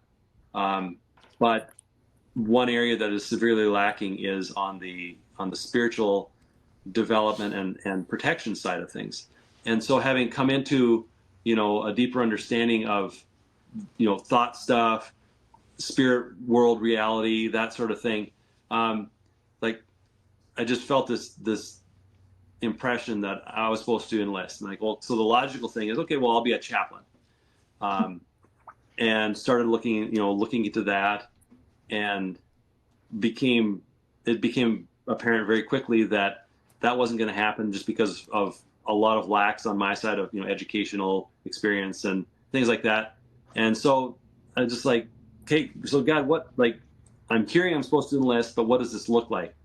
Like, no, the door to chaplaincy and that is not for you. I want you to just be one of the guys, just be a grunt. So I enlisted, became a combat engineer, went through basic training, all the way through basic training. My unit, I went to the National Guard side. My local unit here was like, so I think 2 weeks after I enlisted and signed the papers, our local unit got orders that we're going to deploy. But I hadn't gone to basic training yet, so they're like, oh, you're not going to go, all the way through basic training, you're not going to go, you know, you haven't been trained up yet. I call back to the unit. We're leaving the base from basic training. I call back to the unit. Hey, you know, I just graduated. I'm done with it. They're like, yeah, you know that list that you weren't on for deployment? You're getting deployed. So basically went from 9 months of basic training, was home for 2 months, and then deployed. So out of 24 months, I was, you know, gone for about 20 of them. And so basically, you know, went right from basic training to Iraq, and was able to, you know, engage in the mission that God had for me in that time. I tried, not always successfully, but, you know, you do what you can, and it's not always just on us either. So, but anyway, all that to say is that we left the local church family, and then I left shortly after that physically. So now Helen is at home alone with four kids, expecting number 5. So feeling very alone. On the farm, away from town, yeah. Away from people. Feeling very alone and very isolated. We had now had our home fellowship for a couple of years, and one of the families that was there, the wife was of Jewish descent, Israeli descent, and I think they were kind of starting to explore. They were down because they loved Yeshua, they loved Jesus, but she was very Jewish. Also, so she had both sides, and her husband, they were on the same page, and they kind of mentored us. So I want to back up a little bit. How Torah came into our life would be this, for me, was that one particular moment. So yes, we left the church, and we were kind of in a little cocoon here at the farm with a few other families reading the Bible. Okay. We had previously come from a legalistic ministry that adhered to lists and check boxes of how to run your life, avoiding relationship with God. Okay. And they would not say it that way, but that's how it turned out to be. Does that make sense? So, there was all these denominational things. There were questions in my head. Why am I doing this? Why don't I just choose a different religion? You know, what are these prophecies that our pastor keeps talking about, but I don't know where to find them, and how do I research them? And you know, while I'm having babies and homeschooling my kids, you know, where do I find the time to do all that? And I was always very, very curious from the very early age, right? And I think that was the Holy Spirit drawing me. I think God just drew me to himself all throughout my life. And one time, oh, and also because I was not a churched person as a young child, when I came into the faith and people gave me a Bible, first of all, nobody told me where to start to read it. They just handed me a Russian Bible, which was written in a very old language. King James is like easy to read compared to the Bible that I had in Russian. Okay. And so these beautiful people that told me about Jesus, they gifted me a Bible, which was miraculous because nobody could have a Bible before that in Russia. Right. And then they left. Okay. I became a believer and then they left. And I had this Bible and I had my past, my very checkered past. As a 16-year-old, I already lived a life, right? And I didn't know what to do. There were some dark moments in my life, right? And in those dark moments, I picked up the Bible. I'm like, I don't know where to start. It's a big book. Where do I start? Well, I believe in Jesus. And there's a book in the Old Testament. In Russian, the name Jesus is Isus. And Joshua is also Jesus. It's the same name. And so I found the book of Joshua and I thought, well, it's about Jesus. So I'm going to read it because the name was the same. Okay. And so I'm reading the book of Joshua. Okay. I have no biblical background. I know nothing about God. I only know that God created the world. He created humanity. Humanity sinned. We became separated from God. He sent Yeshua the Messiah. He died, making it possible for us to get into communion with God again. That's all I knew, right, as a 16-year-old. And so I'm looking for more. And I picked the book of Joshua out of all other books in the Bible. I picked the book of Joshua to read about Jesus. And if you remember, in the book of Joshua, it's they made war on this tribe and they made war on this tribe and God told them to kill these people, and I'm like, what did I get into? What is going on? And where is Jesus in all of this, right? But what I did learn, okay, is that somehow Israel and God are connected. That was the basic connection that my brain made when I was 16-year-old, even though it wasn't taught in our denominations, right, that we've been part of. And so in my mind, it's always been connected. I actually, when I was a believer in Russia, a couple of years after I got saved, there was a Jews for Jesus did a Messianic Seder in one of the Russian churches. And I went because in my mind, Israel and Bible are connected. God is connected to Israel. And I went and there was like no teaching. They put the elements on paper plates and they gave it out. And there was a crowd of people because in the 90s, Russian people were so hungry for God. They were kept away from God for 70 years and abused by their government. And so much suffering happened. There was so much desperation. And so people were so hungry and they were so open.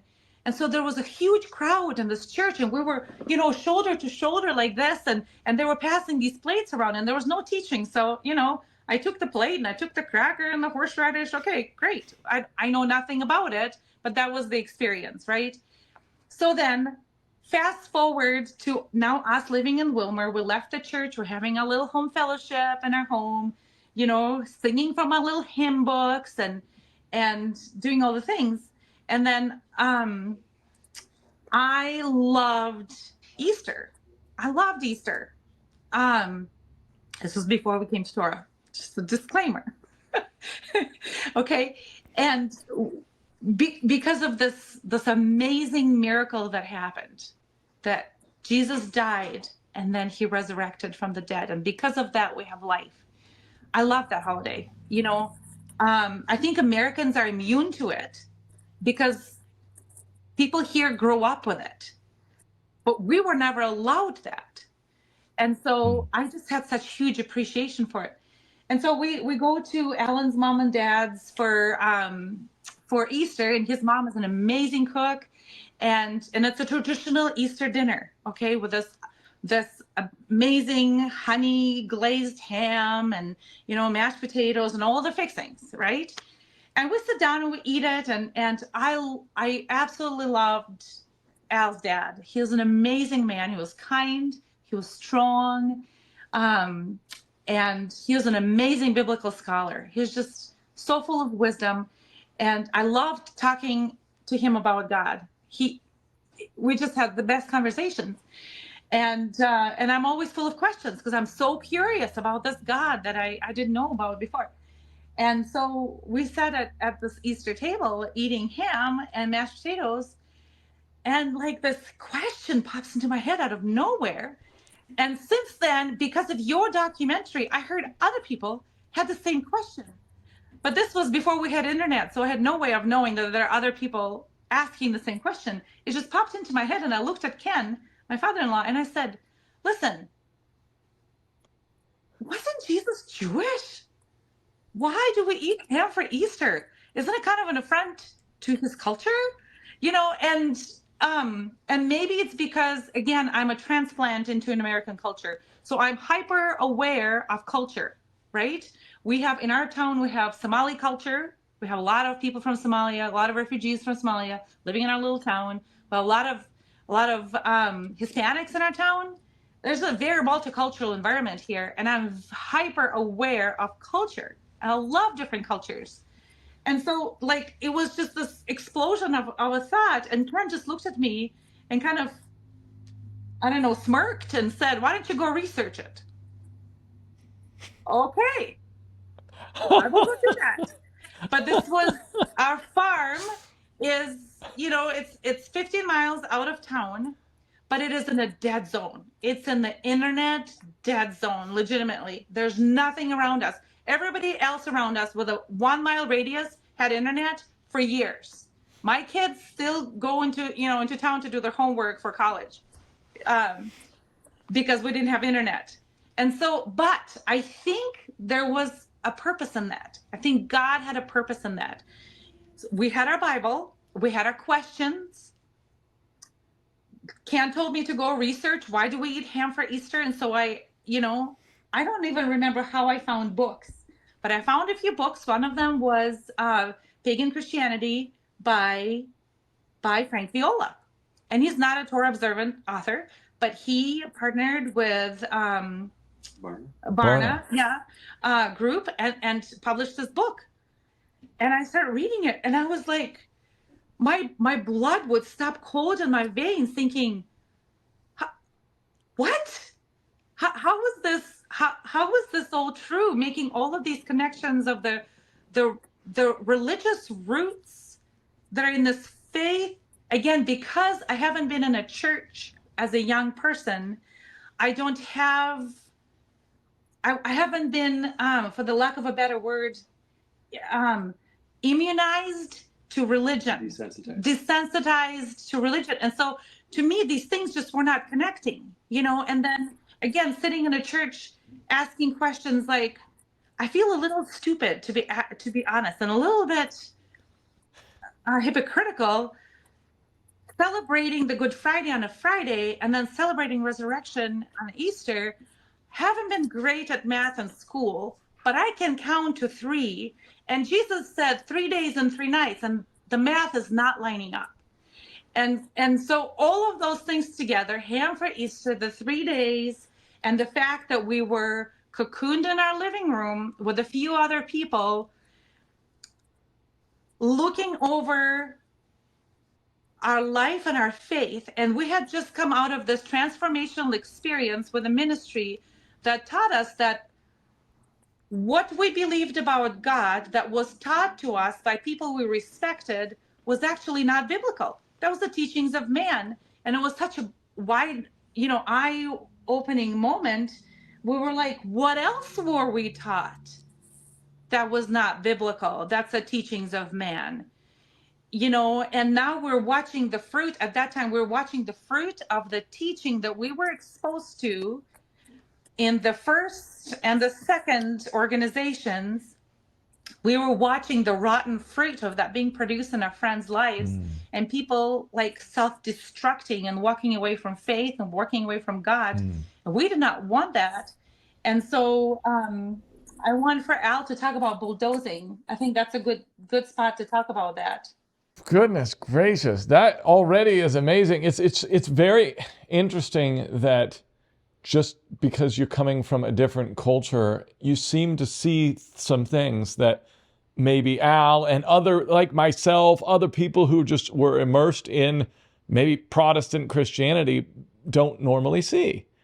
And Because you're so used to it. Yeah. You grew up in it.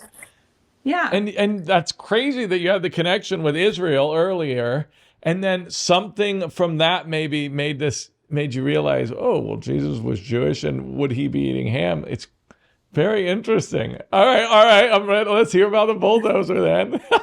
So yeah, like Helen said, we witnessed our friends from, our time in Russia that we ministered with.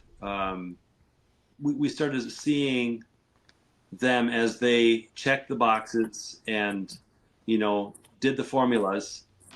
And then when real life sets in and, challenges come, but there's no way to process that when there's not a checkbox. And so hit the wall and the wheels fall off, and they're,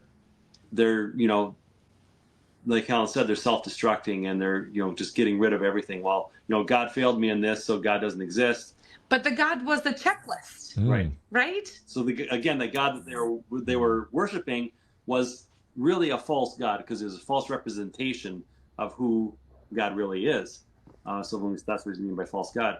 And so, we looked at our family, at our kids who are now, well into their teens, and it's like, how can we prepare them for life so that when the challenges, when something comes up against their belief system, because that's what it was, is that, we were told how to believe and what to believe, which involved, check boxes and lists and things like that. And when something comes up against that you can't process, then you have to get rid of that belief system. So how can we prepare our kids and our friends to be able to weather the storms of life, the house on the rock or the sand, right?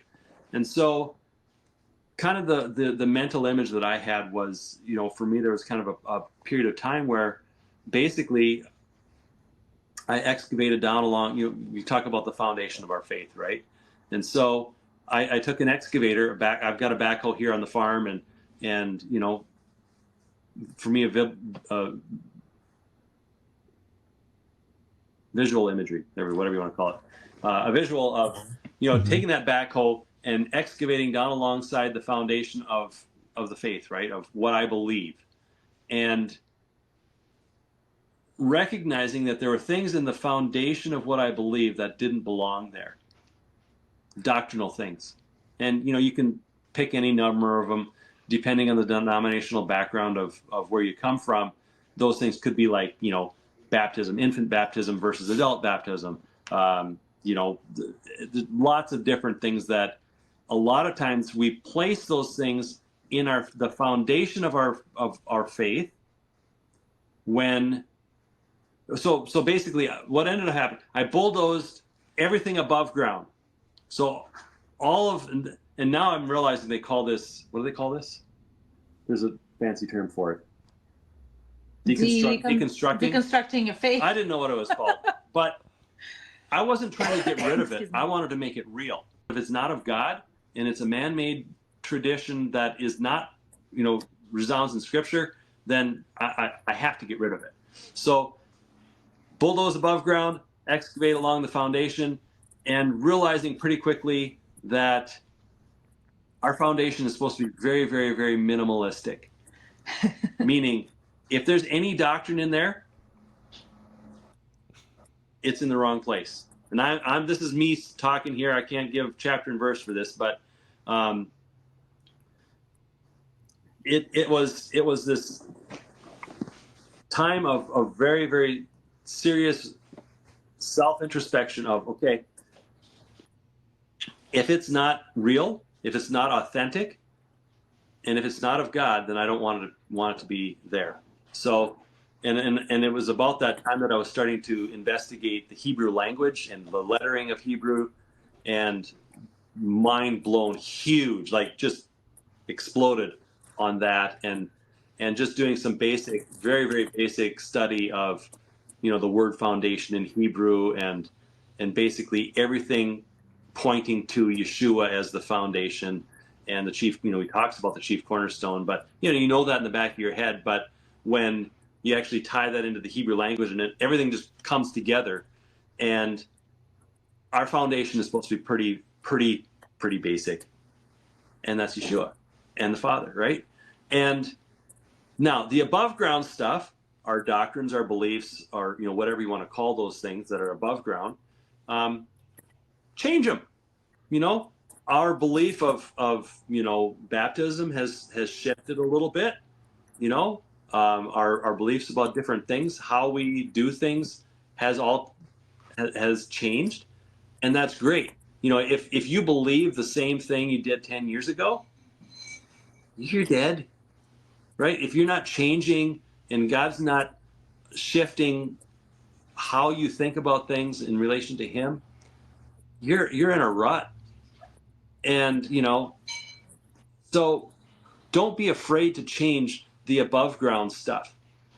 But our foundation, if our foundation isn't solid and that foundation isn't the rock, it's going to shift. And I think that's what we were seeing, is that our friends, when in their foundation they had these checklists, and the formulas for how to have a successful life was part of the foundation. When something came in their life wasn't successful, it eroded that foundation and it washed away. So I don't know. Is there any more to go on that, or you? No, I think it was great. It was just such a cleaning time in our life. Weeding. We were weeding our spiritual garden, Clearing the land. Clearing the land, yes. And then I started reading that book, and I kept coming back to it. I'm like, look at this. And, it all started with 2 holidays, Christmas and Easter. In Russia, we did not have a religious Christmas. We had New Year's holiday, but it had the same things as Americans do for Christmas in America, but they connected with Jesus. We had all of that for New Year's without Jesus. And so I actually came to really love Christmas, and we, created our own holiday traditions around it.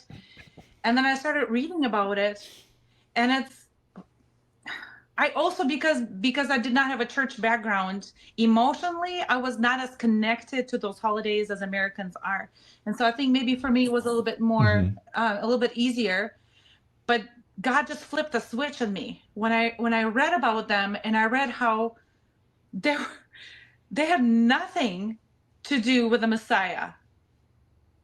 Nothing. That all of that stuff was all extra, and most of it was not just extra, but it was the opposite of what God stands for, right? And we love celebrating. Our whole life is celebration. We have fun with our kids, we have fun with our friends. And so when I read about Easter and Christmas and was really convicted about them, and I would say God just flipped the switch inside. It was not a hard thing to say, I don't ever want to do that again. But I'm not saying I don't want to have fun anymore. And so there was this kind of a moment in our life, a little bit of a tension, like, well, so is God really that like really strict, dense, kind of little boring person who doesn't want us to celebrate anything, and he just wants us to sit in the dark and not do anything so we don't sin? Is that who he really is? And I'm like, I don't believe that, because we're created in his image, and we'll love community. We'll love getting together with people. We'll love having meals together and celebrating. There's got to be something. And then I had kind of a little bit of a light bulb come on in my head, that connection from when I was a kid in Russia, and I went to Messianic Seder. I'm like, hey, I remember celebrating Passover. Should we try, doing that? Because I have no interest in Easter with all of its baggage, you know, but could we try Passover? I know we're not real Jewish, but, I mean, could we just try it? And Al was game. And because we both looked into the holidays and he's like, yeah, that does not look good, and it's like, he was willing to try it too. So we knew nothing. We had no internet. We knew nothing. We had one other family We had that our friends, yes. were they had been on the road a little bit longer than we had, as far as they had celebrated Passover and maybe Sukkot a little bit, but and so we asked them. So we asked, and so while I was deployed in Iraq, Helen and a couple other families were here, and literally every Saturday they'd come out and pour for hours over just reading through Torah and reading through the instructions that God gave. And I mean, there's so many things of just that, of, God brings this group of people out of slavery and bondage into freedom. Yay, we've got freedom. Well, if you don't have a structure of what that freedom is, it's not freedom. It's craziness. And chaos. So he gave them a structure of how to do life and how to engage with people, and okay, yes, you're free from slavery, but I want to have a relationship with you. And so, the whole marriage picture at Mount Sinai, when he presents them with his ketubah and says, here's me, do you want to engage? And 3 times said, we do. And then literally, the next minute they're, well, we want to worship God, but we want to do him in our own. We want to worship in our own way.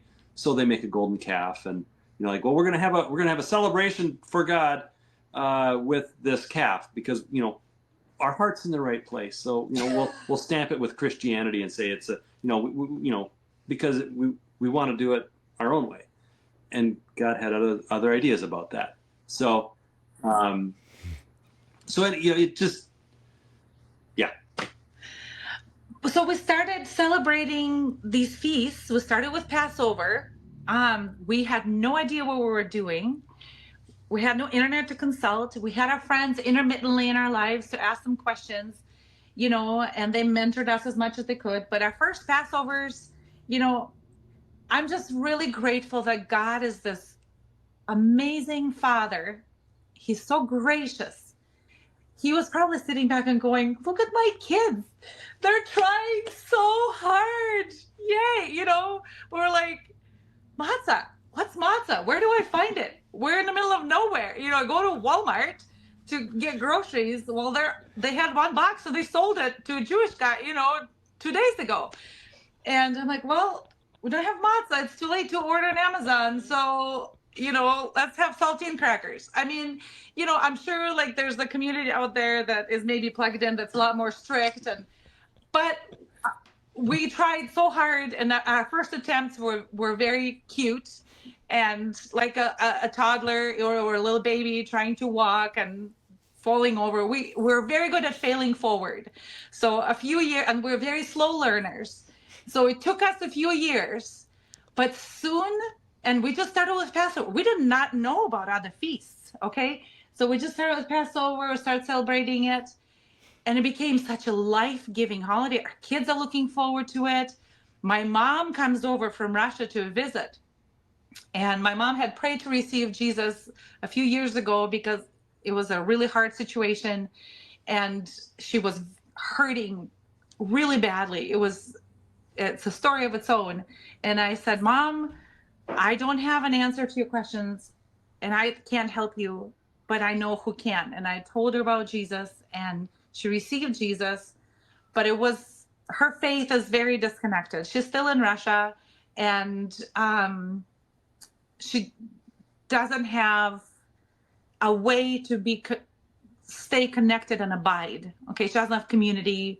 So she's kind of just stopped growing in her faith a while ago, but she came over once during Passover season, and we started Passover with her, and I tried to like keep up with the way the things were going and translate to her, and finally gave up. And I said, can I just explain it to you later. And the next day, after she experienced Passover with us, the next day I was explaining things to her and the prophecy in it and how Yeshua fulfilled it on all the levels. And she stopped me. She says, "Stop. This is too scary. This is too real."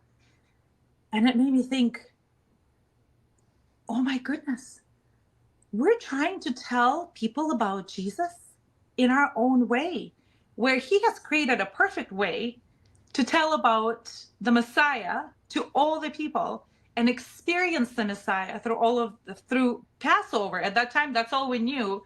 So I'm like, what else is there? What else is there? And then somebody gave us, I'm sure you're familiar with the Purple Book, the Family Guide to Biblical Holidays. It's a homeschool resource.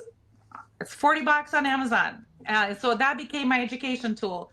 Somehow God moved somebody to lend it to me, and I was reading through it, and it was a Christian lady who came to know the Torah, and it was life-giving to her, and she wrote this family guide to biblical holidays. And it became a big learning tool. And I said, Al, there's other holidays. Because remember, we don't have internet at the farm. And so we did Passover for probably 5 or 6 years, I suppose. And over the time,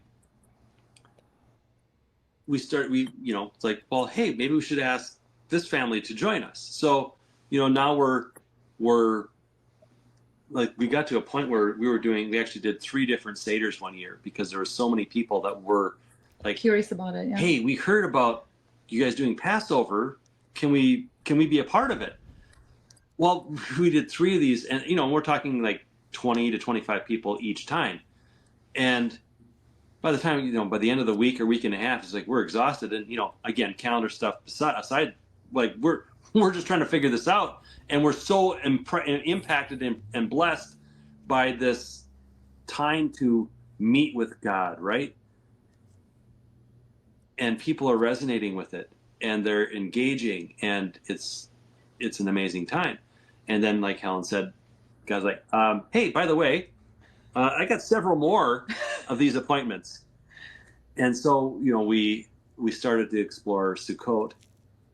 And I mean, it's Sukkot, right? What more to be said? And then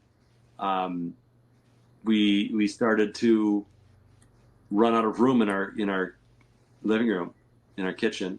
And so one year for Passover, most of the time in Minnesota, Passover season is mud season, and it's rain, snow, mud, sleet, whatever it is. One year we had gorgeous weather, and so we were able to look forward in the forecast and say, hey, let's rent a tent. So we rented a tent, and I think we had about 100 people out on the lawn, and had did a Passover, and that was kind of the shifting point for where God was taking us in more the and more recently he gave both of us independently kind of a mission. It's like, I want you to use your farm to make a place for people to experience me, God, through my feasts and through the festivals and the Moedim. And so that's kind of been our mission now, is to open up our farm to those that are interested in learning about who God really is, or more of who God really is. Obviously, we can't present the whole package because we still don't know everything. But to back to Paul Harvey, the rest of the story type of thing, and to hear the behind the scenes of things. And so now as God has continued to challenge us in all of the Moedim, we've come to love every one of them in its own unique way, and from a perspective of in His mercy, again, spring cleaning, house cleaning, fall house cleaning. For Passover, you're supposed to be physically cleaning your house of yeast, but taking the spiritual application of sanctification and repentance. In the fall, same thing, teshuvah and repentance, and doing house cleaning and just really, but doing it personally, but then as a community as well. And again, God's so gracious and kind in why he did what he did, but how he did it, and speaking to every aspect of how, as individuals, we learn kinesthetic, auditory, visual, all these different ways that we learn. He nails every single one of them, and we get to be a part of it. And I think we're hearing locally here, but from our kids, on the coast and elsewhere, that people are starting to wake up to, this is legit. This is real. God is so much more than we thought he was, and he has so much for us, and we get to be a part of it. Not that we have to. We get to be. We don't. One of the things that I've discovered is we don't keep Sabbath to be blessed. Keeping Sabbath is the blessing. And I think until you've actually explored it and engaged with it, you hear those words and it doesn't make sense. But when you actually do it, it's like, oh, I see what you mean. Because we get to, we don't have to. And some people would say, yes, you have to, but I mean, like, we get to, right? We're grafted into Israel, and because of that, and because God, from day one, from the time they left Egypt, even before that, but from the time they left Egypt, God always had a provision for the foreigner, for the ones that wanted to become a part of Israel. He always made provision for the foreigner, the poor, the orphan, the widow. There's always provisions for those that were not bloodline of Israel. And we don't have, and we get to be part of that. We get to be. Yeah. But you don't move into an adoptive family and say, well, I don't really like your rules, so I'm going to keep my own rules and still be part of your family. It doesn't work that way, right?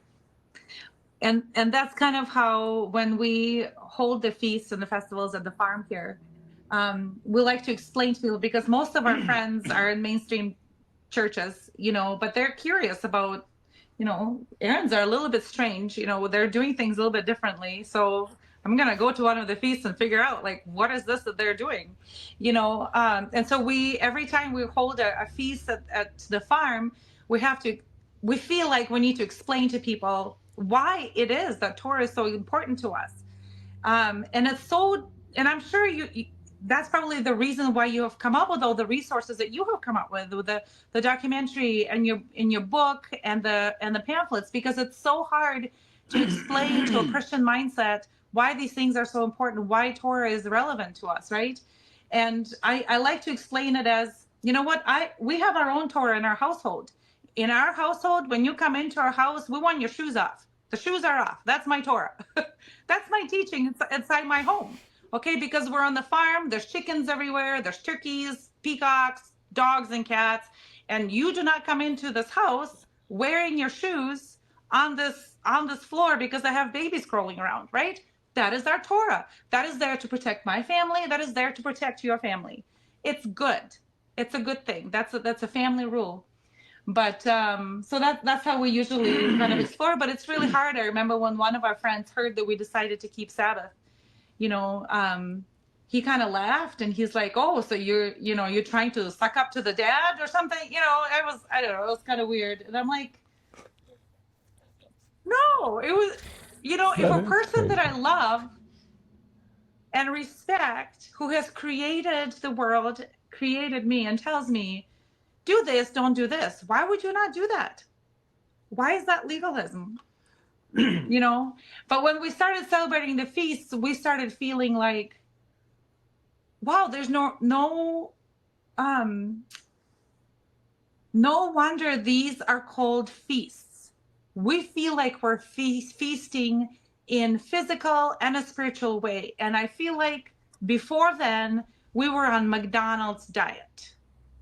That's what it felt like. It felt like cardboard food, not real. Like, this is real, and it feeds our whole being, physically, spiritually, emotionally.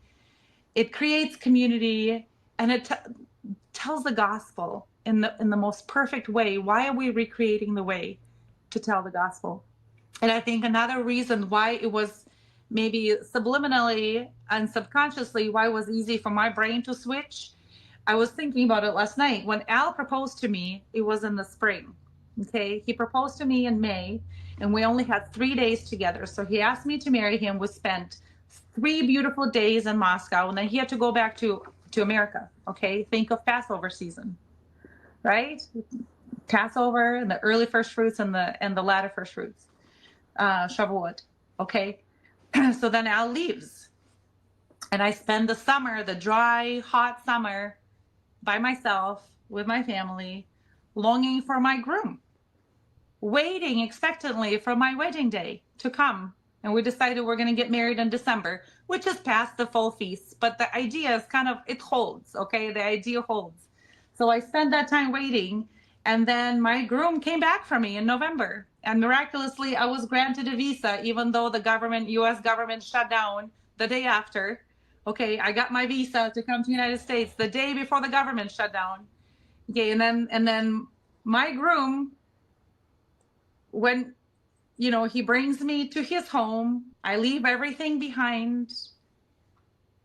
And we did have Ruth's words in our wedding when I said, "Your people will be my people, your God will be my God." I left everything from home and came here.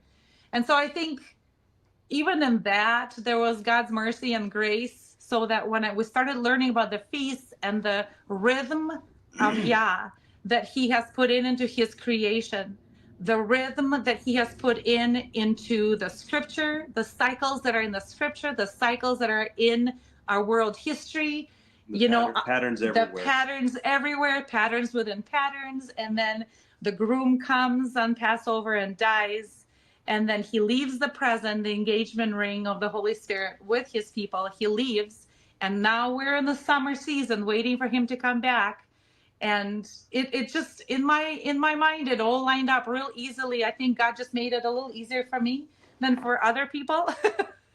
To switch over, and it made sense. So I do want to share one story. Well, it's not really a story, but so like Helen mentioned, that early on we were, exploring, and like it was literally, we had our Bibles and we were poring over,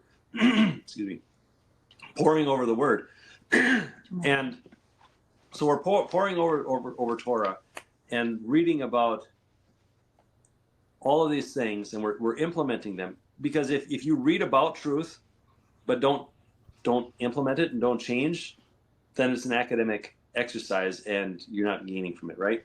So we were very intentional about, man, if we're presented with truth that differs from what we believe now, and we're able to 2 or 3 witnesses, all those things, we will change what we believe. So there were a lot of things that we were like, man, this is crazy, but this is this is what we're being presented with, and it's got witnesses here, here, and here, and doctrinally we're being taught something different, but what, we got to go with what God says versus what man says. And so we started doing this, and it's a lonely place. We had, like I said, we had 2 or 3 other couples that were going through this process with us, but that's not a lot of people when you're up against a big 2,000 year machine of church history, right? And you're bucking a lot of teaching and a lot of doctrine. But no, we're gonna keep going. We're gonna go down this road. We're gonna engage with God. We're gonna engage with his times, his feasts, his appointments.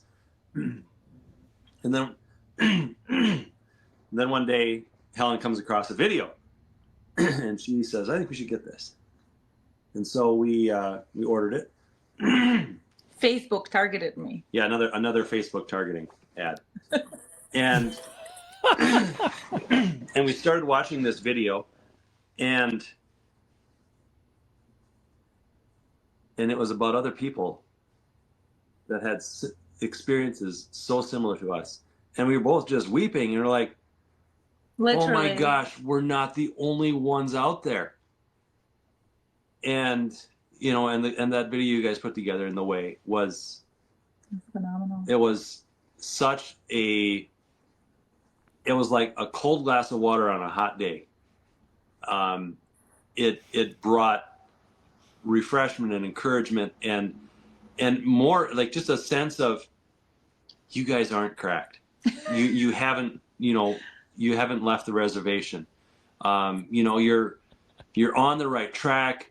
There are not just a couple other people, there are many other people out there who have stories very similar to yours. And like the one, there's a couple of individuals in your video that we resonated deeply with. One of them was the carpenter guys. Like, and I my grandpa was a carpenter, worked with wood, and I inherited a lot of those leanings. He's like, I'm just a carpenter. Why would God choose him? Why would God choose us? We're nobodies. We're not, financially huge. We're not big influencers in our church, in our community. We're just people. We're just farmers. We're nobodies in the world system, right? And yet God had a reason for us to do what we did, and he's got a plan for it. And, we step into it as much as we understand and we can. And it's exciting, but scary. He just takes people like us, I say nobodies. We're not nobodies, but, like from the world's perspective, we have nothing to offer. We have overcome the worm mentality. So Yep. we don't have the worm mentality anymore, but we don't have a platform. We grow crops, grow kids, and make pizza.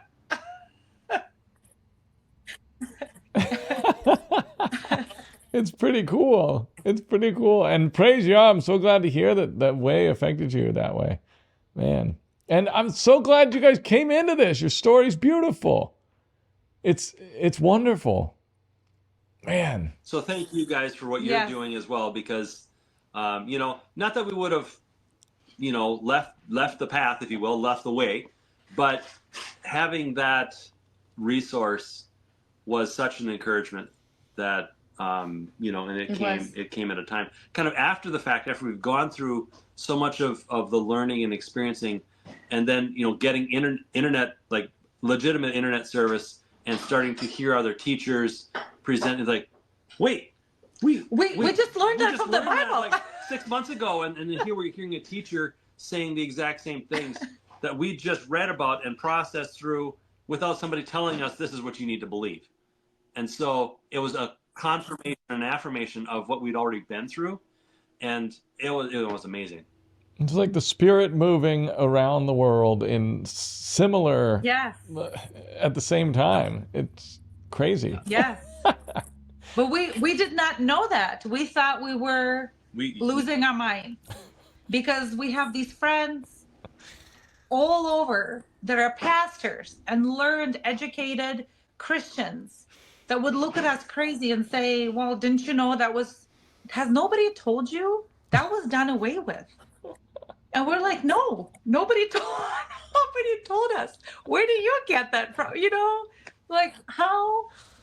We cannot be right in this. How can we be right if these educated people are telling us we're getting it wrong? And so we'll go back and we'd try to see where we're wrong and ask God and pray, and then he reveals something else. We're like, this is not wrong. This is biblical. Stop gaslighting me. This is biblical. The Bible says this. So then your video came in very, very timely. It was very emotional watching it. We were both in tears. And then I loved your book. Your book is great. I ordered a case of it to give away at the feast. Oh my gosh. Yeah. It was great. Well, thank you guys. Job. Goodness. Praise Yah. He made me do both of them, so I just had to do it. And Katie had to do it too. You guys are a great team. I love it. It looks like you have a lot of fun doing this all together. That's really important. So far, it has been fun so far, yes. And I hope people are liking it too. As long as it's fun, we'll keep rolling, Well, would you guys like to add anything else at all? For now, I guess those should be all my questions. I do want to ask about homeschooling and all that, but we may have to do a part 2 or something. I think there's a general trend in our culture to be, if you want to call it, more self-sufficient. Then that can have a negative connotation, but I'm talking about it from more the positive of intentionality. Okay, word we use a lot here: intentionality and authenticity, whether it's in food production, community, faith, whatever it is. Don't be afraid. Step out. God is so patient and kind and merciful and loving when we want to do things in His ways. When we want to do things in our own ways, that's a different story. He doesn't have a lot of time for that. But when we're the prodigal son and we're taking that road back to Him, He's there. He's waiting. His arms are wide open. And He wants us, and there's grace in that. When we slip off to one side or the other, He's there to help us and pick us up and say, keep coming. You're on the road. Keep coming. Don't be afraid. If it's food that you're worried, considering growing, whatever it is, step out and just do it. If you're moving into an acreage and it's like, man, I'm looking at getting 6 calves and raising one grass, get the 6 calves. Make sure you got a good fence and a electric fencer unit. 2 strands of electric wire at least. That's my suggestion for you. But just try it. What's the worst that can happen? The cows get out, but it's okay. If God's leading you to explore Torah and His ways and his appointments with Him, just step out and do it. You're not going to get it perfect. That's okay. He's there. He's like, keep coming. He's a good dad. He loves us so much. And when we want to do things in His ways, He is there, and He is just waiting. And He's amazing. He's an amazing dad. And when we want to, when we engage with Him in His ways, we don't do it to be blessed. Doing it is the blessing. So I think that's for me, that was a pretty big switch that got flipped. Is that I don't do a Shemitah year on the farm, or we don't keep Sabbath, or whatever the things are, so that we get an extra blessing. That is the blessing, and it's an amazing thing. So don't be afraid. Just do it. That's beautiful. I totally agree. Hey, before we wrap up, I just have this thing that is there, and I feel like I need to say it, okay? But I think the most important thing for me in this journey has been to remember that God is a person. We don't worship the Bible. We worship God, and God is a person, and we forget that. We forget it. We remember church. We remember fellowship. We remember make sure everything is scriptural. But we forget that the person that we are in relationship with, He's a person. He's a person with likes and dislikes and emotions and feelings, and because we're created in His image. So what we go through, we're mirroring what He goes through. And when people start asking questions about, well, why do you guys do this? Why do you guys do that? Hasn't it been done away with? Aren't you putting yourself back under the law? Aren't you, He's our groom. He's our father. He's all those things together. And He's a person. And He's so full and great that all of those pictures that He's showing us, they're all a little bit pieces of one big puzzle, but it's not a religion that we're interacting with. It's a person. And that was my switch that was flipped. I think that's to remember that's so important. My interaction is with a person who wants to be my friend.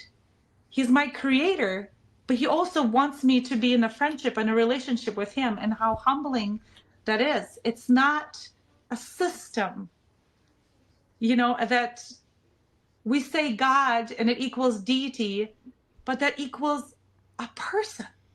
not human, but it's a person. So anyway, Yeah, that's now I'm done for I real. think that's great. Katie has said something similar that resonated with her, where she says that he has specific preferences and he lets us know what those preferences are in detail. And then, as a Yes. whole, as a church, we choose to ignore those preferences and act as if he didn't even say them and or he doesn't want them anymore.